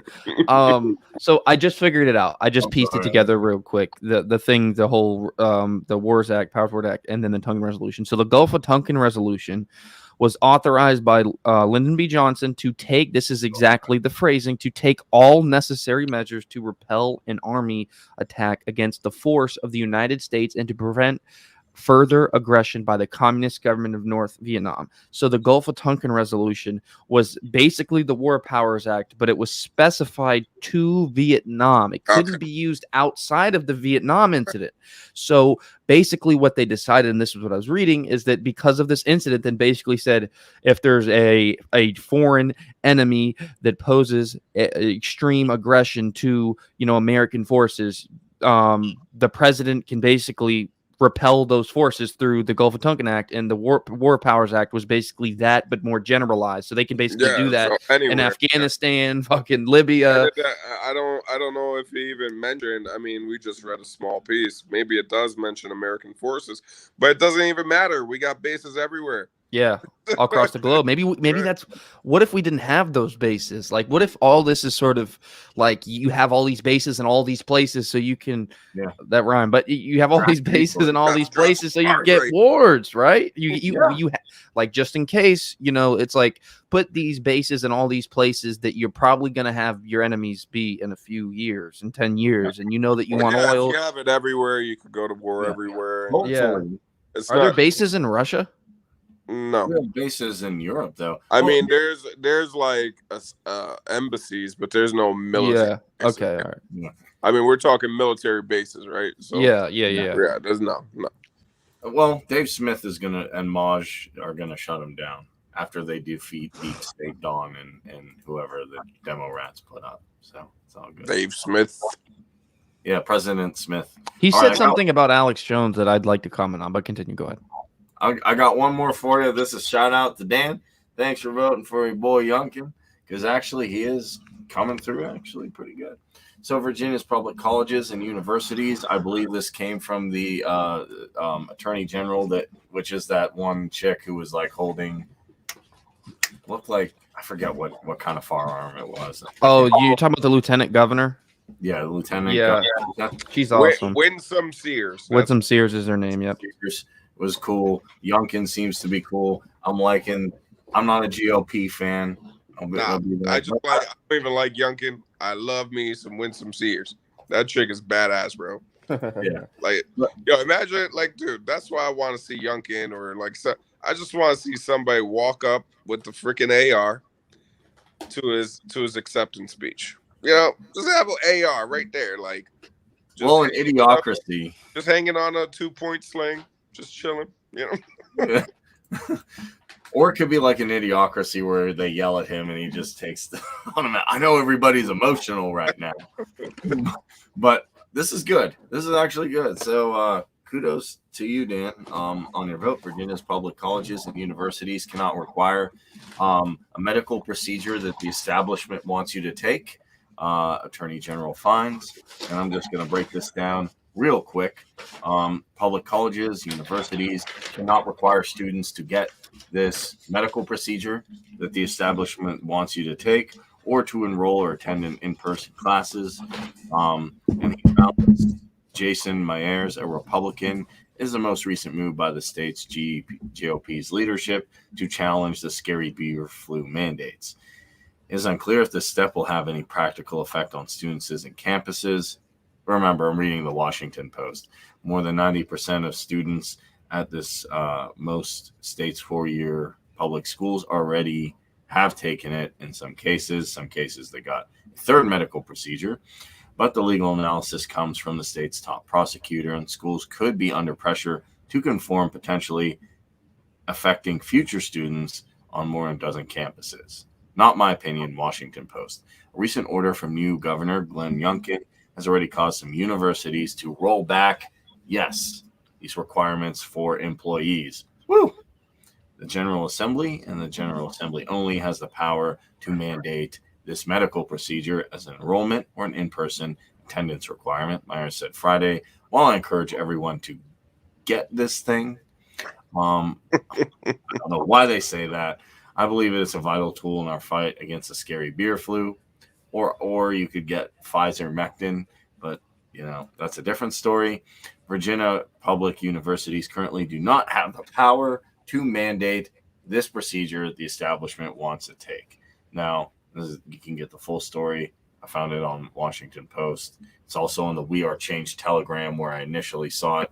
So, hey, Daniel, big victory. I think that's good because I knew a lot of students here who were like, man, I want to go to college, and I have read some things where like people are hesitant to go after higher education, even though it's kind of bankrupt, like Mike Rowe says. Maybe it's better to just pop on Udemy, but it's nice to see at least students don't have to do this if they don't want to. So exactly, and one of the things that I talked about a long time ago, I was pretty much one of the first. Still to this day, I've never heard of anyone covering these pieces of legislation in Virginia on YouTube. Maybe there's someone out there, but I covered them a year and a half ago. I found these documents at the end of 2020, which were all basic critical race theory pieces of legislations. Some were passed, some were looking like they were going to pass. And a lot of these bills, what they did is they mandated equity. This is what it's called, DIE, which if you don't know what DIE means, it simply means diversity, inclusivity, and equity, right? And it's these training models that they have mandated for resource officers, police officers, teachers. The Board of Education mandated for all of its employees, university professors, and they have to do this every month. They have to make sure that they don't have any of their implicit biases, and they have to make sure that they're not being unequal. And they have to make sure, and they have to be, yeah. But basically this stuff was actually passing through Virginia legislation like mad in 2020, and no one was noticing it. It was going through like mad, bill after bill after bill. What Youngkin did, basically what he did is all these pieces of legislation right here, except for the one that I could look at, except for one piece that I'm pretty sure it won't block out, but the rest of them, Youngkin's policies will temporarily, until another governor rolls back those executive orders, stop these pieces of legislation from being able to actually go through. So it'll sort of counteract the pieces of legislation which will stop versus legislation. So exactly. So here's the deal. Here's one of the things that I've heard from multiple people now, and I didn't think about this, but basically these resource officers in school, and a lot of the areas that I went to school, and a lot of even worse areas. I didn't go to school in the best areas. So resource officers and the school police officers that work there are imperative, because when you have a school where there's a lot of fighting, when there's a lot of drugs, when there's a lot of stuff going on there, those resource officers, right? You might think that there's no need for them to be there because you haven't been in a school that had the necessity for them, but they stop somewhere like hundreds of fights a year. They stop violence from like really, really bad violence from happening. So what has been happening is these resource officers are now forced on a bi-monthly basis or quarterly basis to take these diversity, inclusivity, and equity training classes and know about their kids. Only stop the white kids and implicit biases, know about how their ancestors were slave owners, know about how they are biased without knowing you're biased. And even if you don't think you're racist, especially if you don't think you're racist. And they were like, no, fuck you. I'm not doing that. I don't want to work here. I'll get a job somewhere else. It's not like resource officering pays that well. So they quit. And then these schools were seeing spikes in not only fighting, but in severe fighting. They were seeing spikes in incidents that led to expulsion and suspension, because these resource officers are also the guys who are going to talk to these troubled kids, who are going to say, hey, man, don't do this. They're also the guys who are sort of mentoring a lot of the kids and stopping violence before it even happens. And when they're gone, what happens? The school goes to chaos. So what Youngkin did is really, like, I'm just saying, don't try and take away, minimize it, because it is really it's crazy how he had to do it. You know what I mean? I don't think the legal system was even built for that legislation to pass through under our last governor, but it did, and at least he's actually doing stuff about it, which is good. Well, so kudos to Youngkin. I'm assuming that the Virginia Congress will be voting on this executive order, correct? Yes. Okay. Yeah, usually, I mean, here in Florida, what I'm noticing is it happens a little more often than in Jersey, where I'm from. The DeSantis will put an executive order out there, and they'll actually do their job and vote on the executive order to make it a part of the law or bring it down, turn it down. So it goes through the complete motion, and I forget how many Youngkin signed on the first day. He did like 11. 11. Yeah, that's a lot, bro. That's a lot of stuff. You know what I mean? One guy signing bills. I get that whoever you had before was a piece of crap. Yeah. And he was, obviously this type of legislation, again, centralized power going straight into everywhere, everyone's lives and schools, and you gotta like teach this and like like making everything about racialism, right? Like that's the only thing that exists is race. It's not what we're about. I mean, not as a free people. We're just about individuals. So it's good that I'm happy for you, man, that happened for you, you guys in Virginia, because actually over here in Florida, you're starting to see it in the schools with the actual teachers and the schools themselves running not curriculum, because they're not allowed, right? DeSantis signed some stuff and the Congress signed up on it about curriculum against CRT. But what's happening here is the schools are actually separating the children themselves into two classes. Yes, so I've heard that. I sent my son to school, and he goes to school, and the very first day, he's, Dad, you won't believe what I saw at school. I'm like, oh, he's excited. I'm happy for him. He's like, there's two classes for my grade, and one's all black and Spanish, and one's all white. I was like, sit down. He's 11, right? I'm like, sit down and tell me that one more time. Like, let me make sure I'm hearing you right. All black kids and Spanish kids and all white kids in a red state. And he's like, yeah.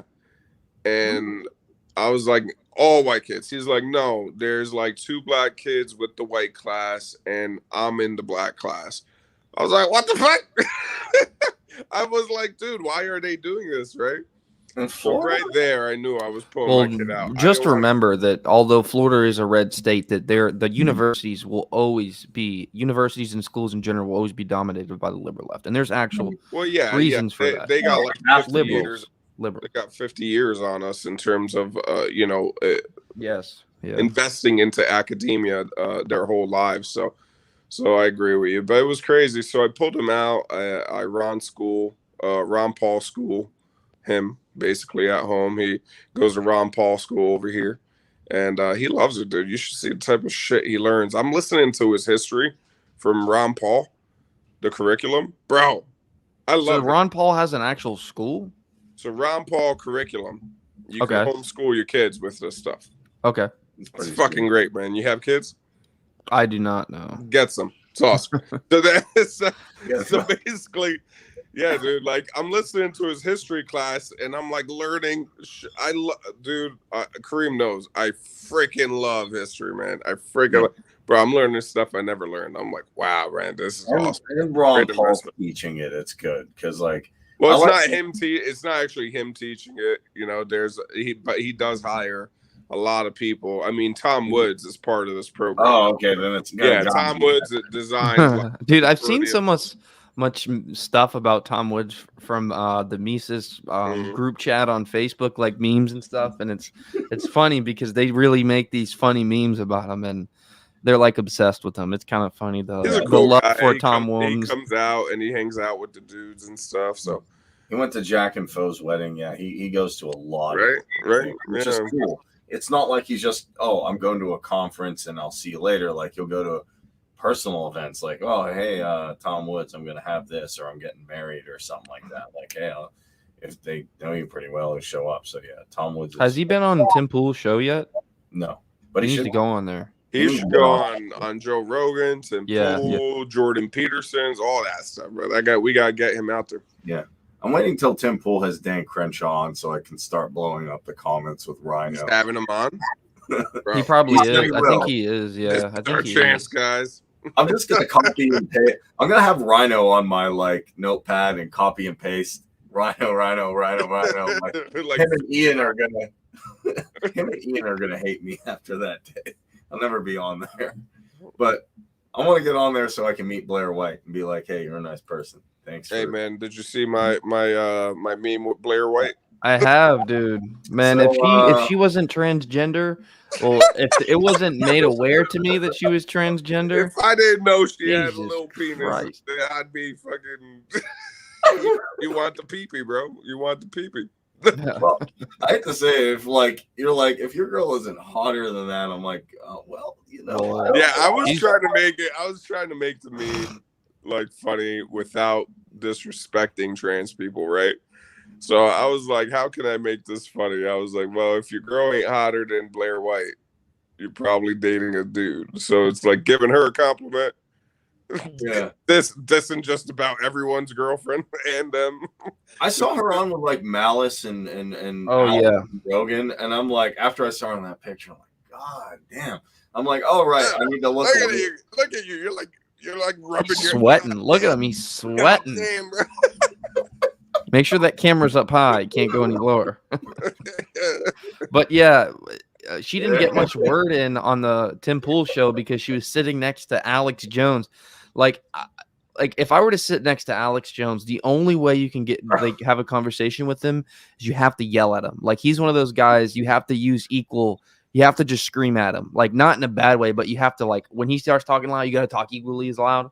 You know? Yeah, she made a meme about that shit. Like she was like showing how he kept interrupting her, and then all of a sudden the meme was the girl sitting on the couch and a bunch of dudes, and it was all Alex Jones. Oh, really? Yeah, because I remember every time she would say something, the globalist. No, Blair, you don't understand. It's the globalist. And bro, if I'm sitting next to Alex, I'm letting him talk, bro. Yeah, me too. Absolutely. He is hilarious, bro. I like that guy. I smoked He got so many years in the freaking industry, man. He does. I mean, although I like David Icke sometimes a little bit more, but like Alex is, I smoke the weed every once in a while just to see what George Soros is doing to the weed. I know, and one of my favorite Alex Jones memes, and it's funny because the left actually took it and used it to smear him, but it was so obviously a joke. Is when he said, "I'll eat my neighbors if I have to. I'll eat my neighbors." He was talking about how he would cut his neighbors up. I'll eat them. I'm not saying I want to, but if worse comes to worse, I'll eat them. I'll cut them up and I'll chop them up and I'll feed them to my children. So he was actually at the January 6th. He got I saw him there when I was at the Capitol on the 6th. I saw him there. I saw Alex Jones. I saw what's his name, Owen Stroyer. I shook Mike Lindell's hand. Yeah, I shook Mike Lindell's hand. I didn't know who he was exactly at the time, and I saw Alex Owen Stroyer. I saw a lot of people there. I went there on the 6th, and I also saw Alex Jones. Like, dude, he had went over to the Capitol area like closer to it than I ever was because I'm not an idiot. I know how like, oh, you step on the property, like we're gonna get you with something. I was like, nah, I'm not giving them any charges. Screw that. But he was they let him on the Capitol grounds, they gave him permission, and he was trying to yell at people to get him off and stuff like that. And like he was screaming for like 25 minutes, I'm not kidding you, 25 minutes. He was screaming at the top of his lungs, get off, it's a false flag, they want you to do it. And I was laughing because I was like, what is going on right now? Like I couldn't, it was so surreal. I literally see people breaking into the Capitol. I have people behind me saying that they're stomping on the underground railroads where Hillary Clinton is transporting children. And then I have people next to me who are like, dude, you don't understand, it's cute, trust the plan. And like so much stuff was going on. My only reaction I could do was just laugh because it was like Alex Jones was screaming. You had all these crazy people saying they're gonna trust the plan. That was crazy. That was great. I'm at work, right? I'm selling a car, dude, and we got TVs in the dealership, like out for everyone to watch. Yeah. And everybody's like looking at it like they're scared. I'm just smiling, dude. You know, I'm just like, yeah, they deserve it. They deserve whatever happens today.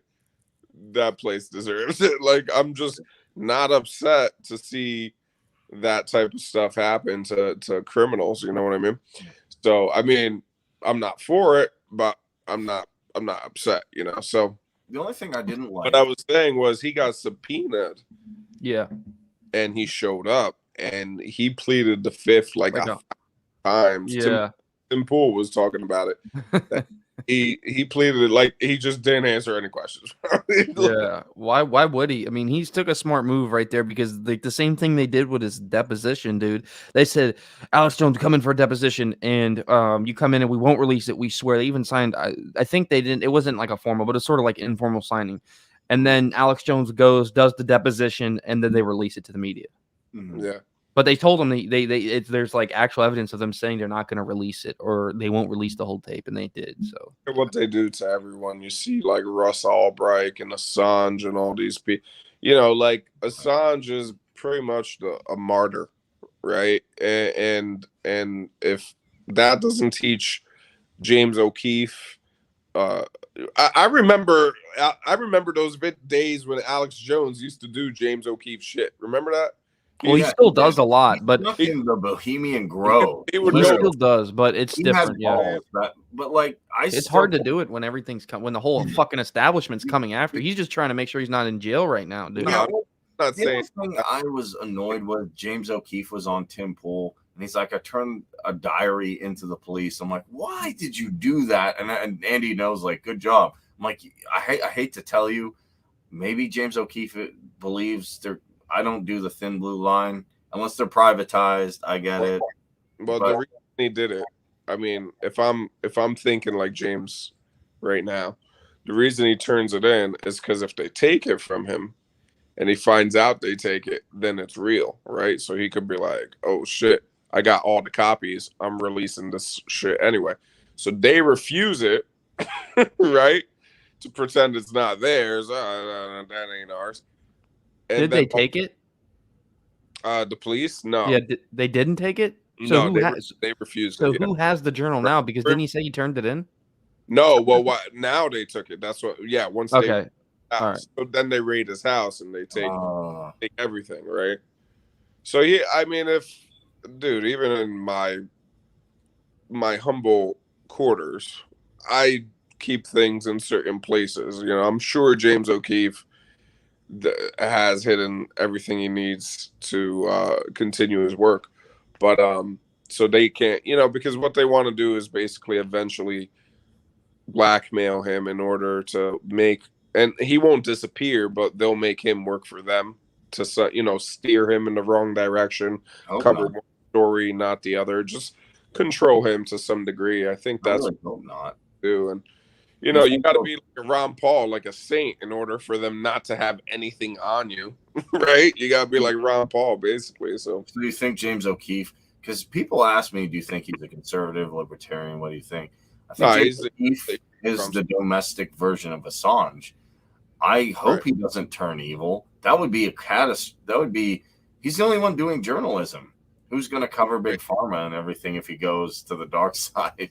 He's doing it only for the right side, I think, right? He's doing. I mean, he did that fake one where he attacked like somebody on the right, but it was like a comedy, the whole thing, and he did it on purpose so that every time New York Times he's in court, they're like, "Oh, he only comes after the left. He only comes after the left."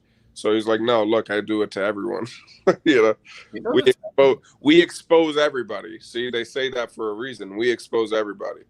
But, I mean, he's obviously like a populist. I think a Trump, Pat Buchanan type guy. He grew up in Jersey. But yeah, anyway. So I don't know. Actually, never really look, because sometimes he says libertarian things. Sometimes he says. Well, all those Pat Buchanan guys be saying libertarian things until it comes to economics. You know, like. Yeah, but he's a journalist. He doesn't need to study. Yeah, I don't care. Exactly. As long as he keeps exposing corrupt people. No, I see what you're saying, Max, but here's the deal. Here's why I think what you're saying is true, but it's not true because I think that he's biased. Right now, the authoritarian party is the Democratic Party. I'm not going to say the Liberal Party because that would be doing an injustice to the word liberal and the root of the word liber, which comes from the Latin word freedom, right? So I'm not going to do that. But the Democrats, the modern Democrats, are for one, they're control basically all aspects of government right now. Like at this current moment, not only controlling all aspects of government right now, they've taken over the universities, and they've, like you said, they've been doing it since after the 40s, 50s, 60s, through Marxist ways, through socialistic ways, through cultural ways.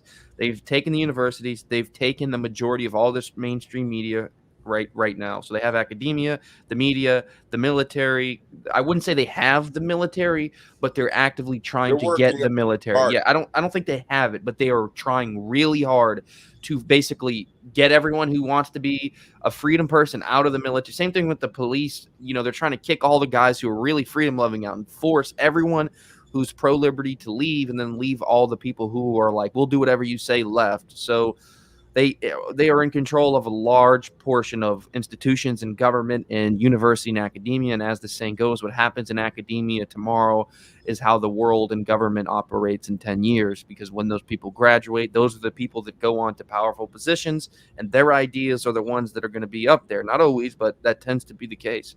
So I think the Democrats are the ones doing a majority of the corruption, right? I'm not saying the Republicans are not.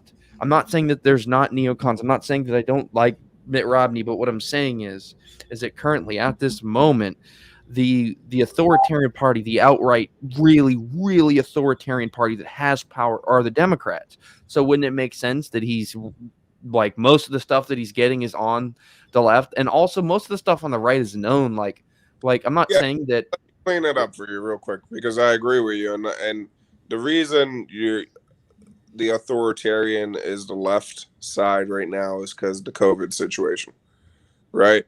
So that's pretty much where everything starts separating, where they were both equally bad, right? And then all of a sudden COVID happened, and True. It's not like the Republicans didn't fund it. They funded every cent of all that. Yeah, they signed on to all those bills. Right. Not all of them, but some of them. Warp speed and this whole thing, right? Okay, cool. But the Republican governors, at least on local levels, they were like, holy shit, we're selling America out to communism right now. Like no, excuse me. It's truly fascism, corporatism, right? We are totally going too far, and we're not going to be elected if we don't do something. Yeah. So they recognize the will of the people more than the Democrats do. Right, which wasn't always the case. It did a little switcheroo, because if you remember, in the 90s, the Democrats were more of that, and the Republicans were anti-free speech with the FEC and all. You know what I mean? So, yeah. I remember the early 2000s, and I love that meme where it has like that blonde lady where it says Christian moms in the early 2000s. It says Harry Potter, and she's like, and then it says Iraq War. She's like, like, oh, that sounds good. Kids, don't play magic cards because that's evil. But Magic the Gathering is terroristic. That's the devil, but the Muslims, watch out. It's okay if George Bush bombs a third world country. Yeah, well, listen, he's doing it because they're jihadists. He's saving. Not only is he saving the children, he's actively killing jihadists and Al Qaeda, and he's trying to stop the terrorist Osama bin Laden, who was the main organizer of the 9/11 attacks. But ironically enough, is contained in a completely different country. It's like this guy who's supposedly the villain, the super hyper villain of your story, is in a different location than the location you're attacking. Exactly. Doesn't that seem a little weird? Saudi Arabia has the guy, the ultra hyper villain. And luckily, a lot of what libertarians have done, and this is like work that never gets acknowledged, because libertarians are not like on a platform on a federal level yet, right? But what never gets acknowledged is that Ron Paul and libertarianism put a dent into Republicans, right? Yeah, they realized that shit. We are losing the popular vote to the Democrats because we gave up all of academia, right? So we need that 2% vote. So we better start becoming a little. Let's change the way we sell things. Let's start. I mean, I heard Ron DeSantis go. I forget what it was. I think it was C's pack, and he pretty much said he's anti-war. I was like, oh, okay. Cool. Didn't expect that from a Republican, right? But is it true though? Me and Kareem have this debate a lot about DeSantis. And that's what I'm saying. So the verbiage is at least changing. Trump ran on that stuff. He says, I'm going to finish the war. He goes in. He did do some stuff, but yeah. He killed everybody that had to, like, basically all the fucking enemies that McCain funded, right? Yeah. That's why McCain hated him so much. He's like, you're killing my pawns out in the Middle East. He's like, fuck you, you know, killing all your dudes, bro. So he kills them all, and then he's like, okay, you know, he secures Israel for Israel. He's like, all right, it's a safer region for you. You know, we're gonna acknowledge you and shit. And like, he's trying to, you know, with the Abraham Accords, all the different things. So he was trying to actually build some sort of peace there, though. I can't say I agree with his measures. He started the COVID he let the COVID lockdowns happen, and he let Fauci lead the task force when he could have fired him. He could have gotten rid of him. Why didn't he? Why the hell didn't he? Oh, the left wouldn't because he was afraid. Well, we disagree, but you know, I like Fauci. Sorry, that was Fauci saying. If he fired the head of the NIH at the peak of the pandemic, we probably would be. Like, dude, this guy got the inside info, bro. He knew the Wuhan lake was it. He was talking about it. Yeah, bro, early on, yeah. It would have been like, yo, let's release an even heavier one and make them, you know what I'm saying? So, like, what if they released something that was actually more deadly? You know, because what this does now is it gives you respiratory complications. If you got respiratory, like, let's say you got pneumonia. I got pneumonia. I got scars on my lungs. Right? It takes like 5 years for your lungs to regenerate, bro. It's not an easy process. If I get pneumonia again, I could get like pulmonary fibrosis, which my right ventricle will just basically clog up and I'll have heart failure whenever my heart is too weak. So you basically get these conditions, you know, and that's why these older people and like people who are obese and compromised, they actually do die from these type of things. Does it mean we're responsible for their health? No, not making that claim, right? It's like, you eat McDonald's, you smoke cigarettes. I don't want to fucking hear it. Your life, my life, my life. Nature is nature. But this guy did make that decision not to fire him. One, it was the campaign. He was afraid, you know, to fire. Well, how are you going to fire the guy, the NIH director, in the middle? I mean, it would have been a smart move. Like, think about it. What if he fired Fauci before April of 2020? You want Rand Paul to do it? I mean, now looking back at it, I don't know if it would have made a difference in the election. Right? Yeah, me neither. But as far as the deaths, like I'm talking about like total deaths, like as far as the NIH and as far like I think this is what Trump could have done. Now it's easy to look back and say what was better now, you know, hindsight's 2020. But when looking back, he should have fired Fauci. He should have altered I think pretty much everyone on that COVID-19, that whole board, that whole task force could have pretty much been removed. And he should have had guys like Peter McCullough, guys like Robert Malone, and people on who were right, who were proven right, testified. He put the new task force. He had the first task force, right? Yeah, the first task force, and that was Birx and Fauci. And then he was like, okay, let me switch it up.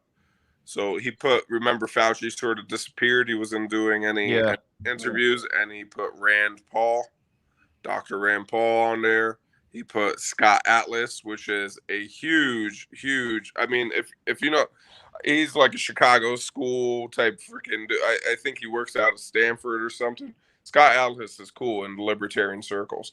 So, you know, he puts guys like that on the staff, and it was like, okay, at least we got Rand Paul there. Then you start seeing Rand Paul attack. So it was starting, but I don't know. I think it was, in my mind, it was like he's running for the election. He's afraid to lose votes from independents. And so he's not going to do any major move until after the election. And that's when they were like, fuck it. He's going to make some major moves. Like, we can't, if he's not going to play ball with us like he should, these are Democrats speaking. We're like George Soros and all these people. He's going to end the wars. You know, he's going to do all these things. We might as well just freaking get rid of him. And that's what happened. And what's ironic to me is he said he didn't want to do it because the left wouldn't like him. They're not going to like you anyway, so you might as well do it. But McCulloch testified in front of Congress. I would have said, okay, fine. Hey, Fauci's kind of older. Let's let him retire. Hey, McCulloch, can we go with whatever you recommend? Yeah, he was actually Fauci hasn't practiced medicine in 34 years. McCulloch is actively practicing medicine, has his own practice, and dealt with literally tens of thousands of patients. He was more aware of what COVID was and what it was doing to people because he was actually on the ground. Fauci, Dan, dude, he's been a bureaucrat for 30 years. Pretty much. If you're in the same room with someone with AIDS, you might get it.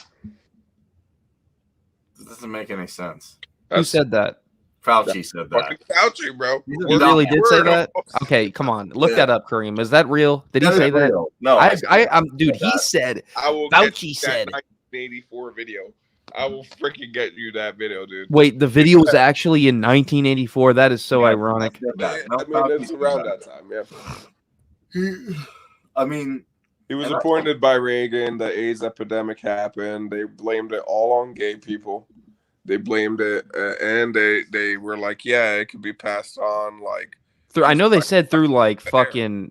I think they did say through viral, like through the air. Didn't they say that? Yeah, I think they did. That was him, dude. That was him. And then you got the Dallas Buyers Club movie. He just goes back in his bureaucratic hole for 30 years until the next virus. I'm back, bro.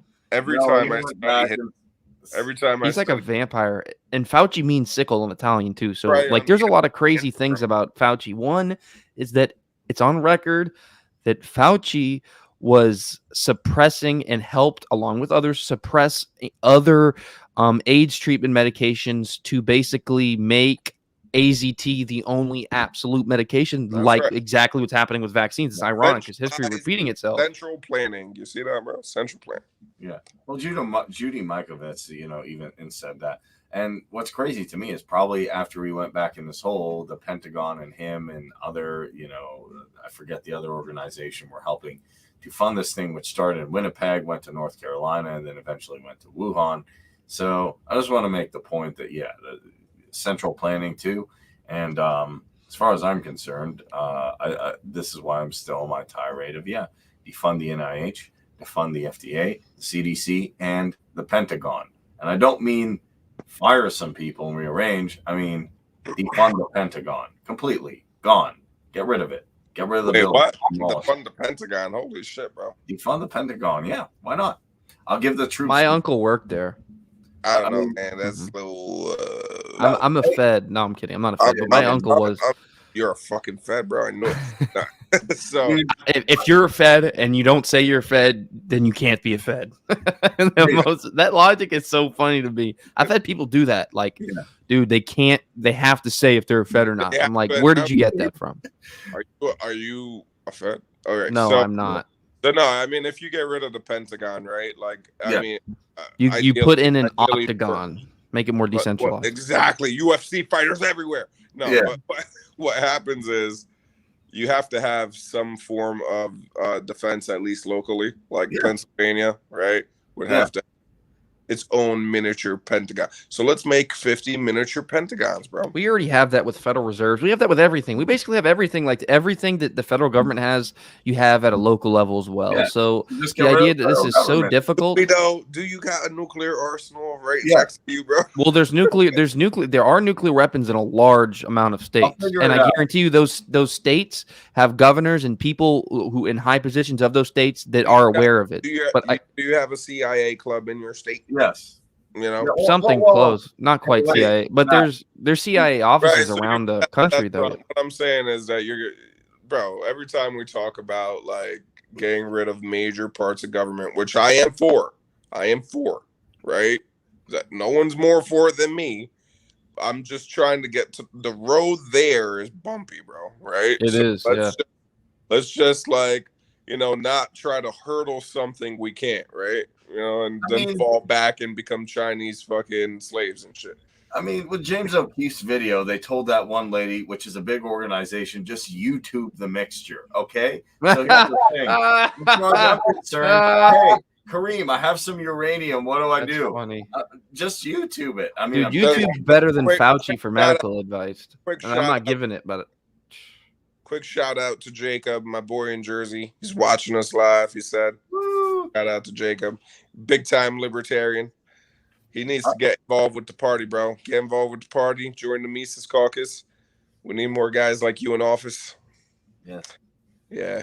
To defund the Pentagon. And yeah, little by little, maybe, man.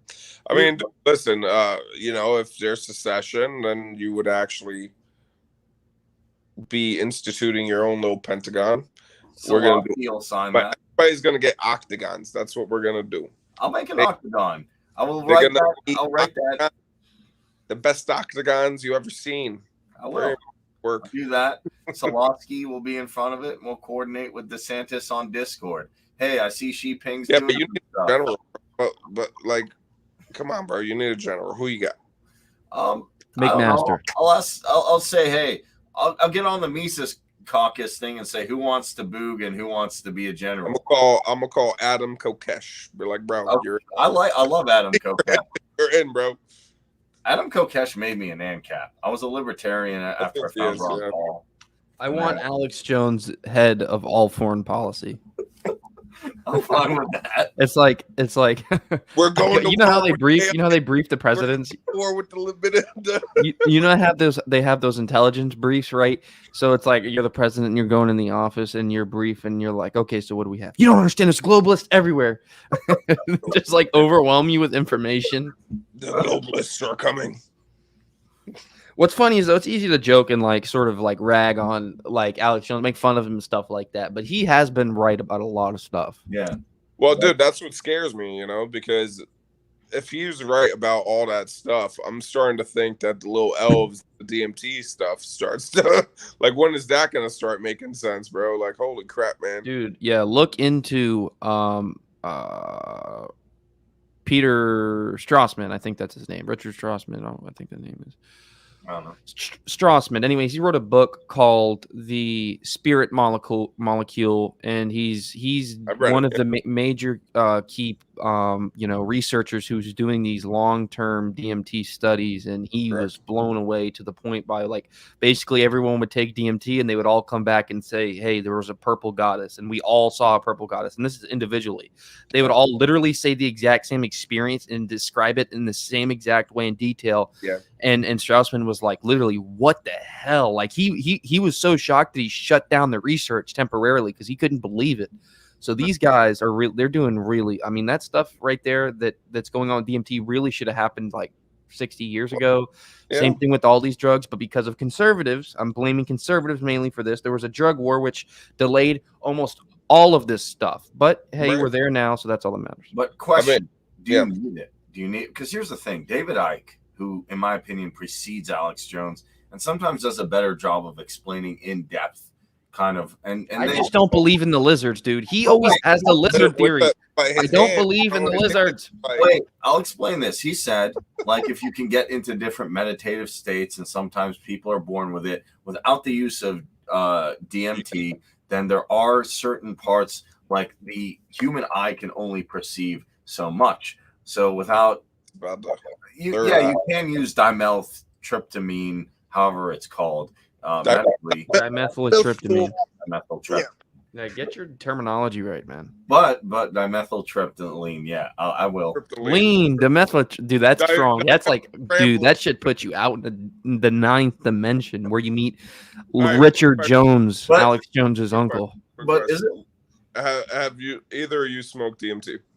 No, I really want to, really bad. So Jacob and I, we smoked DMT, bro. Okay. Other lizard people? What I seen, it was real quick. It wasn't really potent to stuff we had.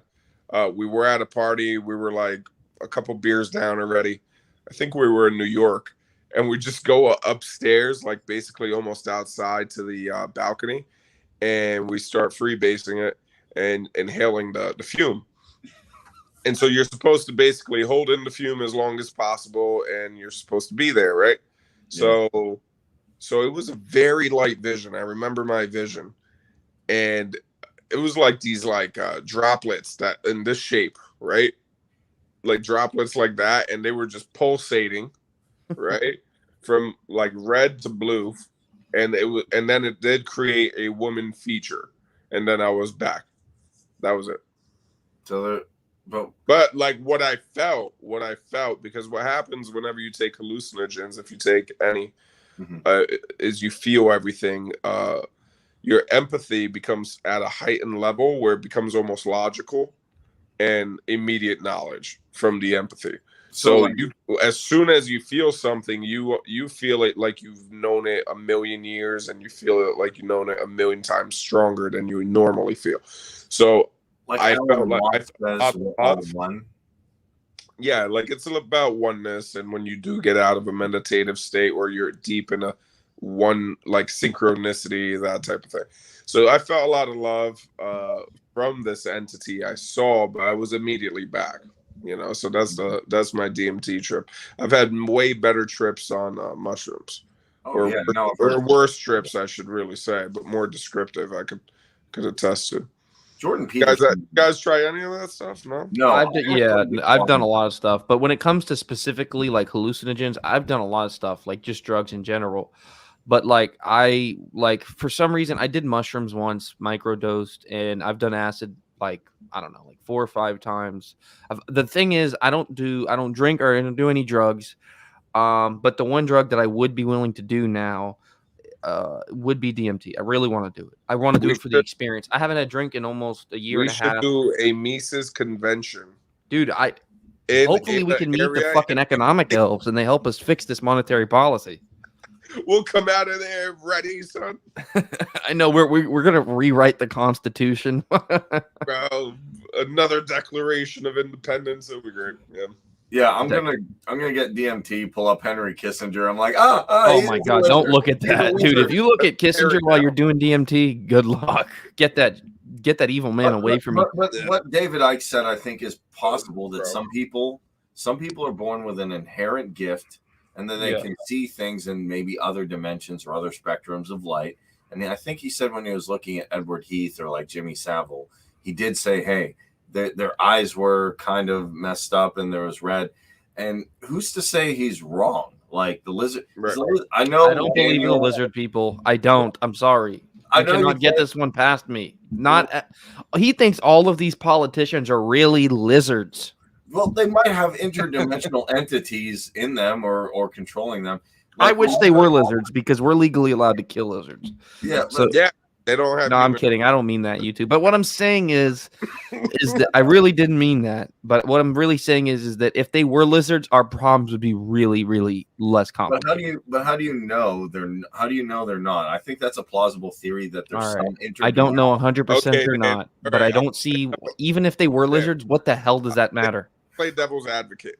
Everybody's seen that one time where what's this royal family dude, the Prince Harry, Prince Harry, Prince right, Philip, Prince George, Prince. She has like basically it's a mask. It's not really her. What's going on there, bro? Lizard. I don't know. I don't know. You've seen that video? It's creepy as fuck. Yeah, I know. Yeah, it's called a mask because she's like 400 years old. It's to help her health and make her look better. She also gets children's blood injected into her. Bro, come on, bro. She's a lizard. Yeah, she's a lizard. If she was a lizard, see, this is why the lizard thesis for the queen doesn't make sense. Why would a lizard that has like infinitesimal amount of lizard powers get children's blood injected into her multiple times a day?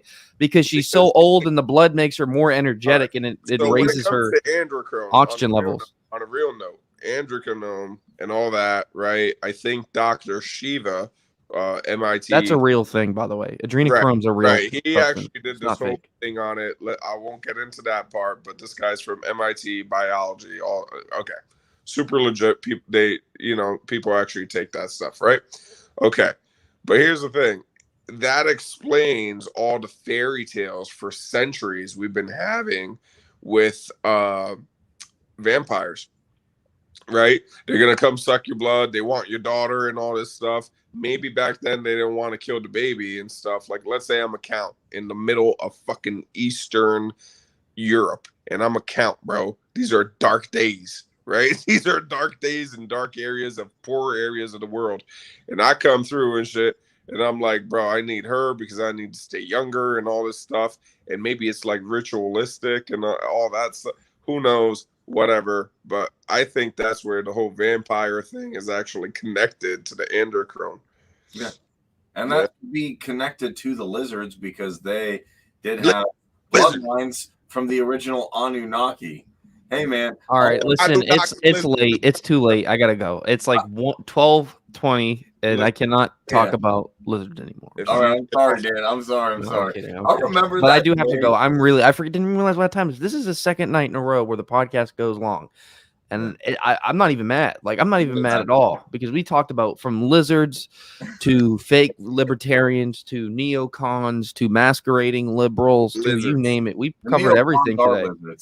But we should have it. I'm serious. You know what would be awesome, though, is because I have a good amount of friends on the internet that I really like. Like, we generally have had deep talks on camera, off camera.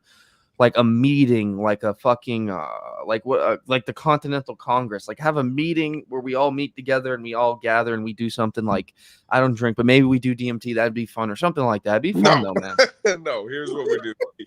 We do Robert Rules of Order on things we all want to do. We form a new thing, okay? A new pack, online only. Super PAC. Super PAC. But we only trade in Dogecoin. And the first motion, the first item on the business agenda will be lizards. Yeah, man. To get to the bottom of this. I mean, okay, I have a question, Daniel. You put, I wish the aliens would come save us. Because I do, damn it. It would make things easier. All right, well, what if, Daniel, the lizards are the aliens? Then what? That's what I said. The queen's a lizard. And he's like, if the lizards are the aliens, then you will accept maybe we're better off. I'm just saying, if these lizards are aliens, they're probably far more intelligent than us. Maybe Bill Clinton and Hillary Clinton know something we don't. Have you seen Joe Biden? Joe Biden's a lizard. Joe Biden's not a lizard. He's not even human. He's not anything. He's like barely even a living piece of cell at this point. So basically, he's dead matter. If Hillary was a lizard, close to it, not yet. In probably 10 years. Lizard, here's what you're saying now. If she was an alien, she is. Vote for her. If Hillary Clinton was an alien and I knew that she was an alien, I probably wouldn't vote for her, but it would change the political realm a lot for me because then you have a comedic thing in this. Like, then things become like comedy and like that's sort of funny. Like, if Hillary Clinton really was a lizard, if that came out to me, I would, oh my God. I'd be like, well, yeah, who would be? It's like, who would be evil enough to lie, cheat, steal, be corrupted, be responsible for children dying, fund all these terrible wars, and just be so condescending? It's like, well, maybe it makes sense. Alex Jones said Hillary was an alien, so like he said that she smelled like that he heard that she smelled like sulfur. Dude, that's the most like, come on, that's like he was like, I heard rumors. I haven't been around her, but I heard that she smells like sulfur right here. And then Obama's funny because he doesn't even know how like his academia-ness and his sort of intelligentsia-ness comes off as condescending, but also he made it bigger when it shouldn't be. Do you notice the left does this? It's like, we're mad at the right, they're evil, they're Nazis, but let's make all of their points public and let's talk about them to the point where everyone hears them and they get more fans. Yeah. That's crazy. You think they would get it by now? That's literally what happened in the 2016 election, and they're literally repeating the cycle. Joe Rogan's evil. Oh, who's Joe Rogan? Let me go check Joe Rogan. That's the idea of the two-party system, bro. Like they have to prep each other up to make sure that the only people that get through to the top of these two parties are controlled opposition. You follow? It's not. They don't want. Look, they can't. If let's say it's only one party, then it's us versus them. But if it's two parties, it's like two fishes are fighting and the third one just watches. But they're not fishes. What are they? Actually, listen, this might be controversial, but I not only disagree with the two-party system, I disagree with the three-party system. I think, and tell me what you guys think about this, because I don't think I've stated this. I haven't talked to anyone Too about late. this, but Too late. basically, there should be no definition of whether or not you can run for office, whether it be at the federal level, but let's say we get rid of the federal government because who needs that anyways? But at the local level, you don't need a party to become elected. You can become elected as an individual with absolutely no party, not only representation, but affiliation. Oh, And we elect. there's Jacob. David Icke also believes that the spider controls everything. Yeah, see, this is why I disagree with David. Like, Alex Jones is like Hillary Clinton. This is Alex Jones. Hillary Clinton and Bill Clinton are associated with a pedophile. This is in 2011, and everyone's like, "You're crazy." Turns out to be true. Alex Jones is like, in 2004, the NSA and the CIA have everything. They have your cameras. They have all your data. Google said it's everywhere. The documents everywhere. And turns out it was right. And then he said on February 15th, 2020, that he was like, Anthony Fauci funded the Wuhan Institute of Virology and through the Equal Health Alliance grant, and it looks like they probably made this and manufactured and produced it, and it was in North Carolina. They moved it from North Carolina to China. Obama was like, we can't do this, it's dangerous, and everyone says he's crazy, and then a year and a half later, that's the mainstream theory. So that's why I'm like, Alex Jones is saying stuff that not only makes sense when he says it, but it sounds crazy because he has a way of making things way more dramatic than they are. Yeah, he sells fear, like that's his thing. I get it. Fear, it is scary stuff, but all the stuff that he's saying, most of it that he's saying actually is true. Like, it actually comes true, and it doesn't like some of Nostradamus of his predictions were like the moon will turn left. Like, it's like so vague that you could fit anything into it. Like, no, he's like, this happens, and it all happens the way exactly it happened. So he's been right about a lot, and that's why the lizards they do exist. And it might not be necessarily a lizard figure, but their eyes may change or something. Maybe Tara just. Oh, by the way, I remember Whitney Bellew. That's her name. That's the LNC. Whitney Bellew. Yeah, that's the LNC chair. She's probably a lizard. Just gonna put it out there. But that bitch, she's a lizard. Well, I didn't see all these people in the chat. Who is everybody in the Mises Murder Queen X? Is that your friend? Who's Murder Queen X? No, 1% crypto. Okay, I see this other person. Queen. We were never meant to have career politicians. Yeah, I agree. Oh, was this you? That's Damien's friend, I think. Quantum healing people, get with it, or people need to face the fact that they are lab rat right now. Hey. Gotta get to them quantum healing, man. Get that DMT, man. Get that ivermectin DMT stuff. Dude, listen, Joe Rogan he is the biggest propagator of misinformation. I mean, we need to talk about how much. You know what?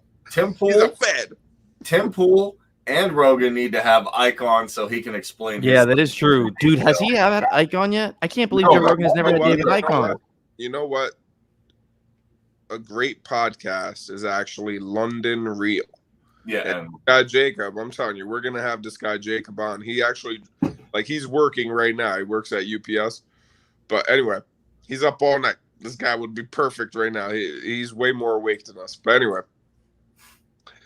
London Real. Have you guys seen that?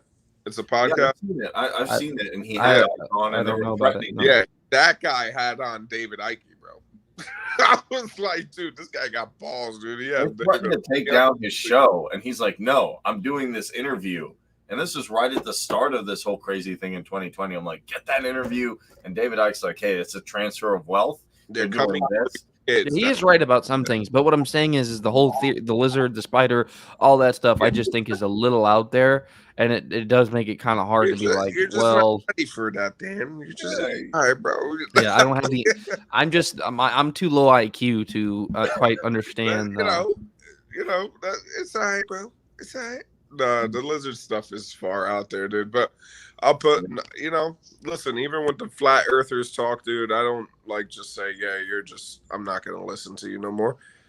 I keep those people around because I just love to hear these freaking theories, dude. Actually, I do too. I keep a lot of them around too. I really wish they made like some like movies about Anunnaki and then it is a flat Earth, and then and call it roundness. And the lizards are doing their bidding, bro. That would be amazing, dude. I know. Not only is the Earth flat, but underneath the square is literally like all of the lizards' bases, and it's like, oh my god, it makes sense. The reason why these lizards can even live here is because the Earth is flat and it's completely square, and when the ocean's cut off, because of course they cut off. And David Cameron is gonna do the whole movie.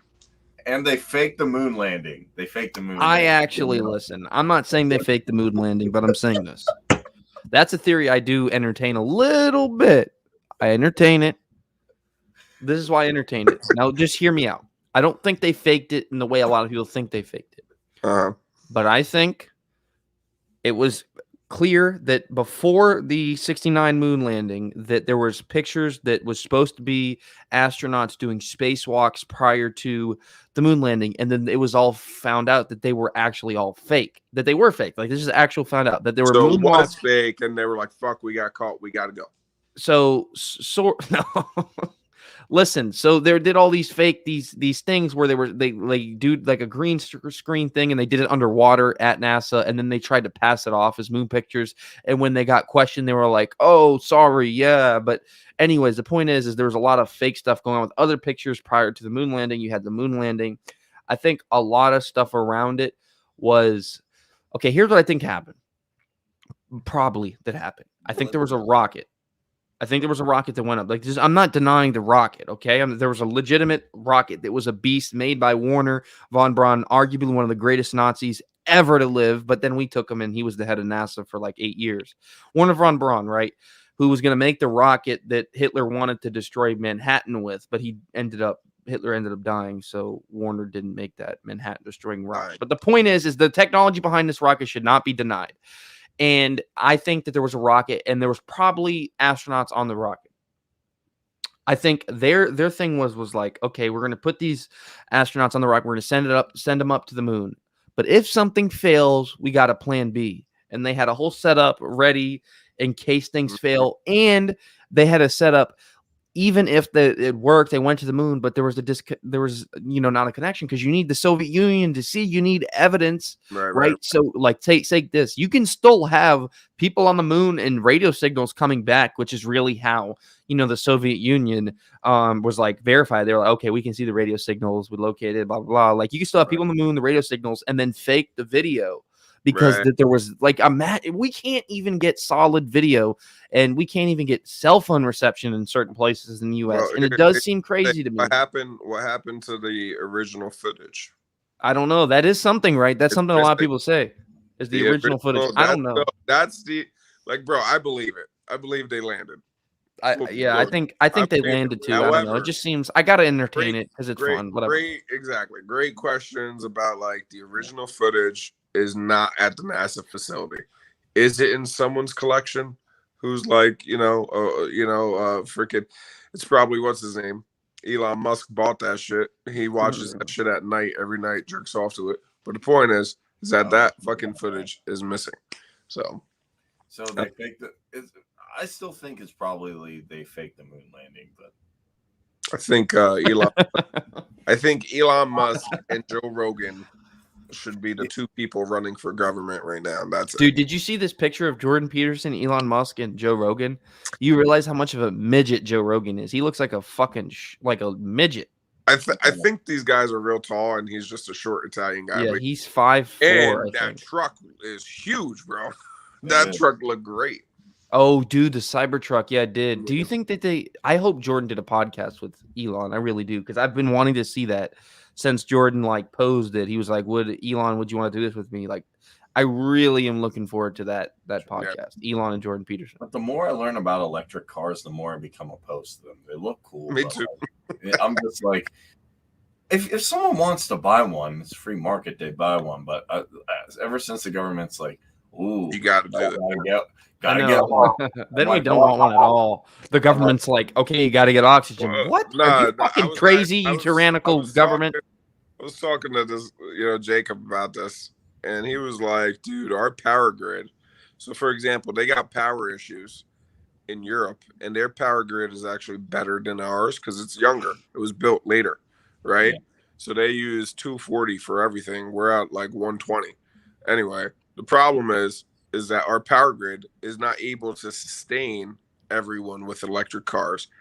You follow? So forget the whole idea of like, oh yeah, they're gonna have a kill switch in your car if you don't fucking pay your credit card bill, something like that. The social credit score, all that stuff is truly scary. The point is that they don't want to build the actual technology like nuclear power. They don't want to build that stuff in order to access all this. So I'm a proponent for hybrid cars. I think I own a hybrid right now. Great car. I get 43.6 miles per gallon. That's it, bro. You wanna clean up the earth, you wanna make stuff like that. I'm against all that stuff, obviously, but all that stuff being in existence, I just don't understand why you're trying to get rid of gas altogether, dude. That is crazy. That's crazy to me. I'd say do one or two things. You embrace nuclear power, or you start a GoFundMe and you rebuild Wardenclyffe like Tesla intended, and then you'll have abundant electrical power. Because electrical power should be free, like he said. And I don't mean that in a socialist sense. I do think Tesla was on the verge of giving everybody power, but J.P. Morgan cut him off, and he could have powered the world. Well, he gave him 2 loans to get there. He just didn't get there in time, I guess. While J.P. Morgan just wanted like initial results and like stuff he could use while people were people were beating Tesla to a lot of the punches later in his career. But might have been, but I think he really did have the plan. Like he had that. He wasn't using the money for what JP Morgan was giving him the money for. Like JP Morgan was like, dude, I need to communicate immediately about the whole market transaction. And they're doing that from England to France. What are you giving me? Nothing yet. And don't worry, I'm gonna figure it all out. The whole world's gonna have it and shit. And he was like, all right, how much more money do you need? Here you go. And he still doesn't get it done. So I don't know. It's still, maybe he did. I suggest everyone to watch the video I did yesterday. I'm going to be posting a clip of it. You did a thing on Tesla, right? I did but this was me and Peter talked about it way more in depth. The thing about Tesla is this. Name a thing that you would deem to be an imperative to modern civilization. Tesla invented it. I'm serious. Name one thing. What's just that? Name something crazy. Like just name anything that you use constantly that's like imperative to the way civilization operates. Every single form of energy that we're using right now is based off AC/DC current, right? So like, well, see, the thing is though, is like this. One of the funniest things about the whole Tesla thing is, it's like the rock stars or the painters who they're not looked at as greats or legends in their day, but they die. And then after they die, people recognize their work far later. Right. So in the early the early 1900s and even the late 1800s, Tesla was working on AC, which rivaled Thomas Edison's DC. He started to really work on AC initially because Thomas Edison went to Tesla and said, hey, we have this problem with direct current. It's not able to be efficient on a larger level. Can you fix a certain problem? Well, I'll give you 20 grand. So Tesla, of course, fixes the problem and provides a solution by analysis. And Edison says, oh, you fixed the problem. Thank you. But, that's old American humor, right? We're not going to give you the 20 grand. He said, that's old American humor. So he never gave him the 20 grand. Tesla left the Edison company and started his own stuff and then started to work on AC current, which is the main current. That's like 98% of all current that operates through cities and domestically in societies is alternating current. Direct current cannot operate on a large scale like AC. So AC rules the world. Direct current doesn't. And his light bulbs, Tesla's light bulbs, are the light bulbs that you use now, not the ones that Edison did. And Edison even tried to use alternating current on an elephant, and he killed the elephant to fearmonger about Tesla's AC. So he literally had a show where there was an elephant. He was like, look at how dangerous AC is. And he was shocking the elephant, trying to promote fear to a bunch of people who know nothing about electricity to say, oh, AC is dangerous. But he invented the radio. He invented hydroelectric dams. He invented that whole technology in general. He invented He- death ray. He invented the X-ray. He invented radio waves. He invented basically invented remote control wireless communication.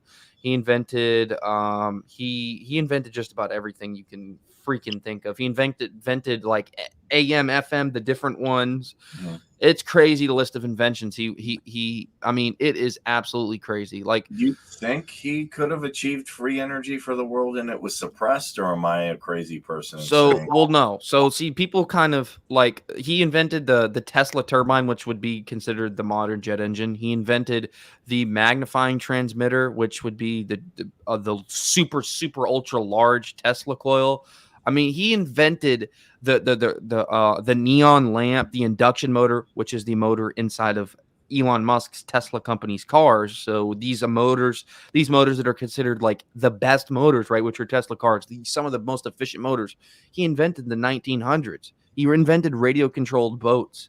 You know, he invented anything you can think of. But the thing that people latch onto a lot for some reason, the Wardenclyffe Tower, and I get it. But all the Wardenclyffe Tower was, from everything that I gather, from all of the CIA and FBI release documents I could find, because there's a shit ton of them, and I haven't read through them all yet.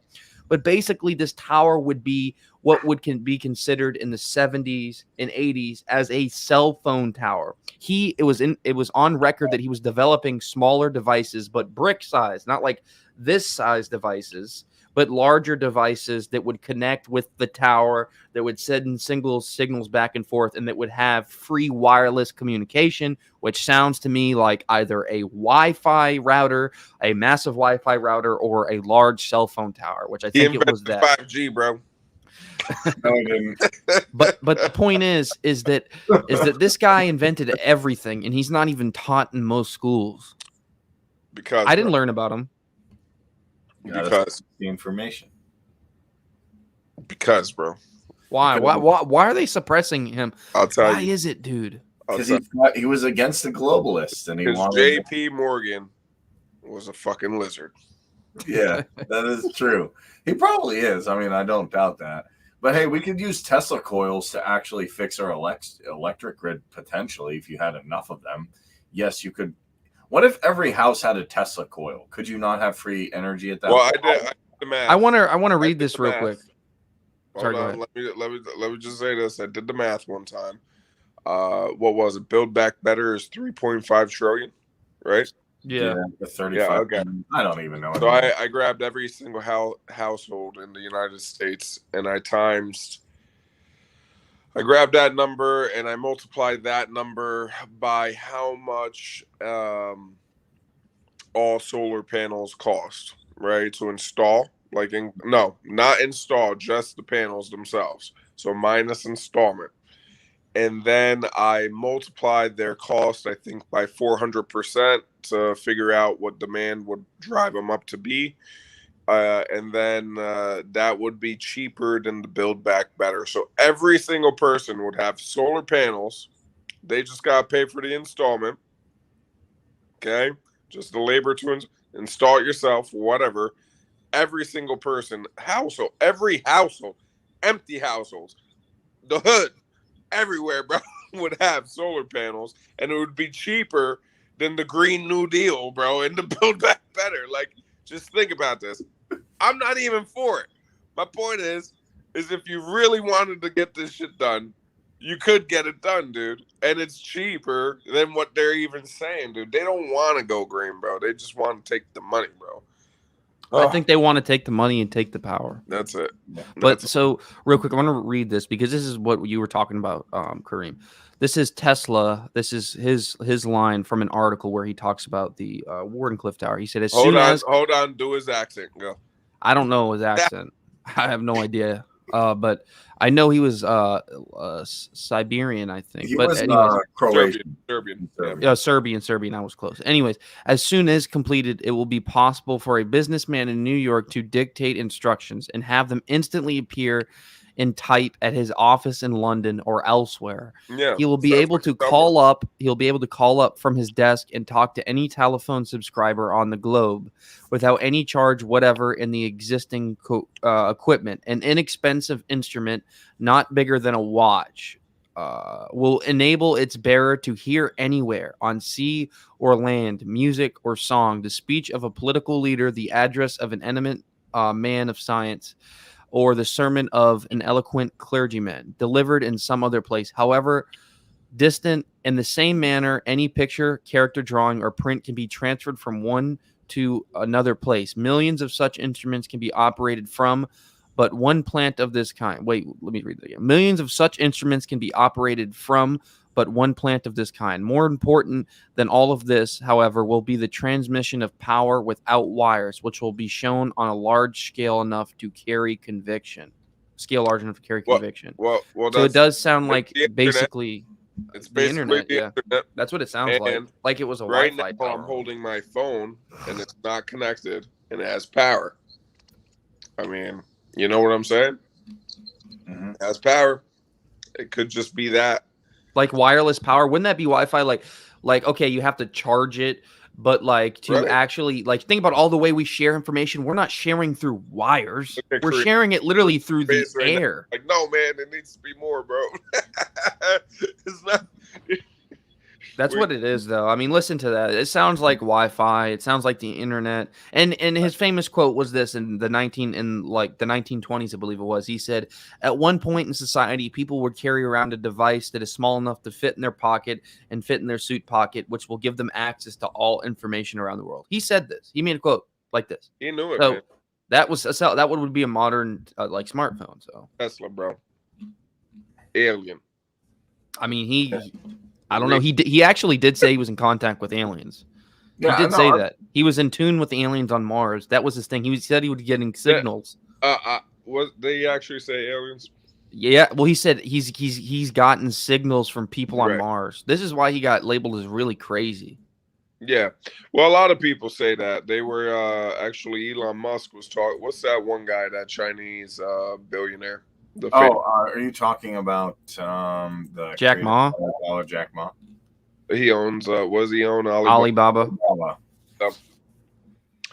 They're talking about it, and Alibaba guy is like, "Hey, what's your fascination with Mars?" or something like that. And he was like, "Actually, I just came back from Mars," and Elon Musk was like, "Yeah, or whatever." But then you listen to Kanye West. And he has a song on the Runaway album, and he talks about going to Mars, like in his mind, bro. And there's a lot of this thing about in your mind traveling to fucking Mars. Oh, I don't know, bro. There it is. Jacob knows. The quote I was talking about, Daniel. All peoples everywhere should have free energy sources. Electric power is everywhere. We do, bro. You got your cell phone, bro. It's free and clear of wires. Be happy. Okay. Okay, I'm a weirdo. I know. Nah, dude, I get it. I mean, there may be some way of doing it. I just don't know how it's done. I mean, obviously, like you stand in front of your microwave, you get radiated, right? There is energy. It can pass through the fucking air. How do you get it to everyone for free and without, hurting everyone? I don't know. I don't know. I mean, 5G sounds like a real bad idea to most people, right? Doesn't sound good. Right. Like, start reading the health benefits. I don't see any. So, yeah, dude, I don't know. We'll figure it out. We got Elon, bro. We're good.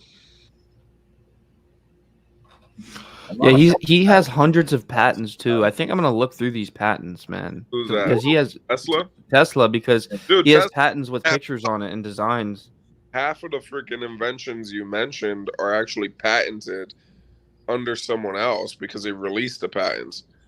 Like you know what I mean? Like some of the inventions saying, I was like, hold on, that was Marconi that got that one. And there's a few of them you mentioned. Like, yeah, he wouldn't patent shit. He was just like, he was not a businessman, dude. But intellectual property rights don't mean anything to me. And actually, thankfully, David Smith said that on Tim Pool too. He's like, yeah, if you make a necklace on the beach with seashells, it's yours. But if you come up with the idea for it, how do you prove someone like, oh, I had the idea first? Unless you can read people's minds. I mean, no, you send yourself a fucking letter, duh.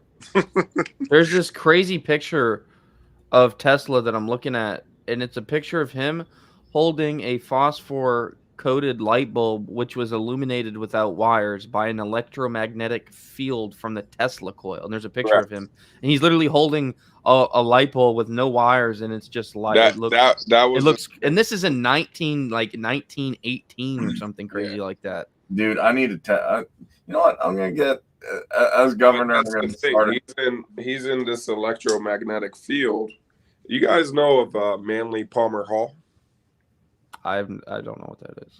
Around the same time, around that time, the free thought movement, that's what it's called, free thought movement was going on, and it kind of ended during the World War, the First World War. But what happened was there was this 33-degree Scottish Rite Freemason named Manly Palmer Hall that used to go on the radio and record all his speeches. Before that, he was a great bookseller, and he would always talk about electromagnetism, the human body, and stuff like that. That you could find a lot of that work, or at least some of that work, with Manly Palmer Hall. Real interesting stuff. Is it actually? Someone did recommend to me Manly P. Hall, and I did look at a couple of his lectures, and he said some profound things, like the most important thing when you experience Christ is not to find historical figure, but to witness the Christ within you. Yeah, he was a big spirit. Obviously, he's a Freemason, big into spirituality. I'm against. Here's one thing I say, especially on this thing. People have different beliefs and stuff. I don't know what's right because I haven't been to the other side, or if reincarnation's a thing, I don't remember it. And I think Freemasons got corrupted with the lodge system, but I think the initial, Washington being one of them, I don't think they're all bad folks. Lizards. Yeah, but the lizard thing does have plausibility. If you think about why does it have plausibility? Go. Well, because essentially, if you think about, like, there's multiple dimensions, you can't see all of them, right? And there's entities like the Catholic Church, except the Sumerians, Taoists, Muslims. They all believe in like demonic possession, and there's demons or jinn or negative astral entities can influence your behavior, and not only that, eventually control you. Why does it have to be restricted to the popular notions of Hollywood, just like William Peter Blady's film? Why can't there actually be interdimensional entities that maybe control people or influence people, and then they do evil things? And that's actually been my argument. It doesn't have to be that people are floating or spinning their head or shooting pea soup. It could be the fact that these entities are on negative astral planes and are affecting people in high political realms. And through that, some people have the clairvoyance or the ability to see that, hey, Edward Heath, Jimmy Savile, Biden, Kamala, I don't know, Trump, maybe Bush, Clinton, all these people are being controlled by these entities, or these entities are doing something with them. And I know I'm starting to sound like Alex Jones myself. Nah, that was probably one of the more profound things you said tonight since I joined, bro. That was deep, bro. That was deep. So the lizards could be the classical interpretation of interdimensional entities that the Catholic Church perceives as demonic infestation, possession, or. All right. So if the lizards are the demons, yes. What's the angels, bro? I mean, is it gonna this? Huh? I mean, there's other. There's. We gonna pick. Hey, no, here's the thing, because in Muslim thing, like, it's believed the angel Gabriel gave Muhammad the Quran, and that's what he gave to the people of Quraysh, so they'd stop worshiping Moloch and burying their kids, which was terrible. So to me, the angels are higher astral entities, just like there's lower astral entities. But why they lizard-like or something like that? I haven't. From what I say, angels are actually scary to look at. They have a bunch of eyes. They're not like dudes with wings. I don't know. I haven't seen them, but I believe in the plausibility of like reading about these extraordinary experiences. Yeah, it's not that I don't believe it. I just like making fun of shit. So yeah. All right, guys. All right, we gotta go. It's late. I should definitely do the last plug. If you want to keep the Ron Paul revolution going, if you want to keep the ideals of Murray Rothbard alive, and the dream of Michael Heiss, and stop the lockdown, stop the wars, go to caucus.com, put in your first, last name, email address, phone number, and state, and be part of the decentralized revolution. We have a lot of our resources here that you can learn about as well. I want to thank everybody. My co-host Daniel Vitro, returning co-host Max Henry, talked about a lot of stuff, guys. Catch us on the Essential Libertarians on YouTube. And also, if you're in the market for a shirt, if you're in the market for any apparel, then why not go to The Quantum Effect, which is Daniel's amazing website. He live streams from there, but you can also get a bunch of different things, such as this Quantum Look at Effect. that Tesla Fuck Edison shirt. I love that shirt. Edison. The 1984 War is Peace, Freedom is Slavery, Ignorance is Strength. We have the nice Ted Turner quote about sustainability, or the Margaret Sanger quote, where she has some opinions about certain groups of people. And we have Thomas Jefferson here. Nice. We have All Men Are Created Women by, Brandon, bro. Look at that. We got Brandon here, President Brandon. He's doing a good job of not knowing where he is. Watergate. Let's go. Yeah. U.S. presidents. We got that. Corrupt Hillary. I came here to destroy emails. Or I came here to delete emails and destroy America, and I'm all out of emails. Jordan Peterson. Which I like that. Read that shirt with Alex Jones. That one's funny. I don't know what it was about that one. I made that one. I was laughing when I made it. When you know the globalists are dumping fluoride into the water supply, but you got Pro Pure filters on deck. Yeah, like, now look when I watch CNN. I promise I won't bring up any conspiracy theories. Let me be clear. We got Alex Jones. We got Ron Paul, which I really like that one. That's nice. And nice. War is just one more big government program. And actually, that's a Noam Chomsky before he went crazy. But Ron Paul, and then we have Alex Jones, another Ron Paul thing, the drug law. Nisus. Drug laws created the streets, which Ron Paul is right. I love this one. I have a drone. I wanted to find a picture that really matched. Like, it looked like he was about to send a drone strike.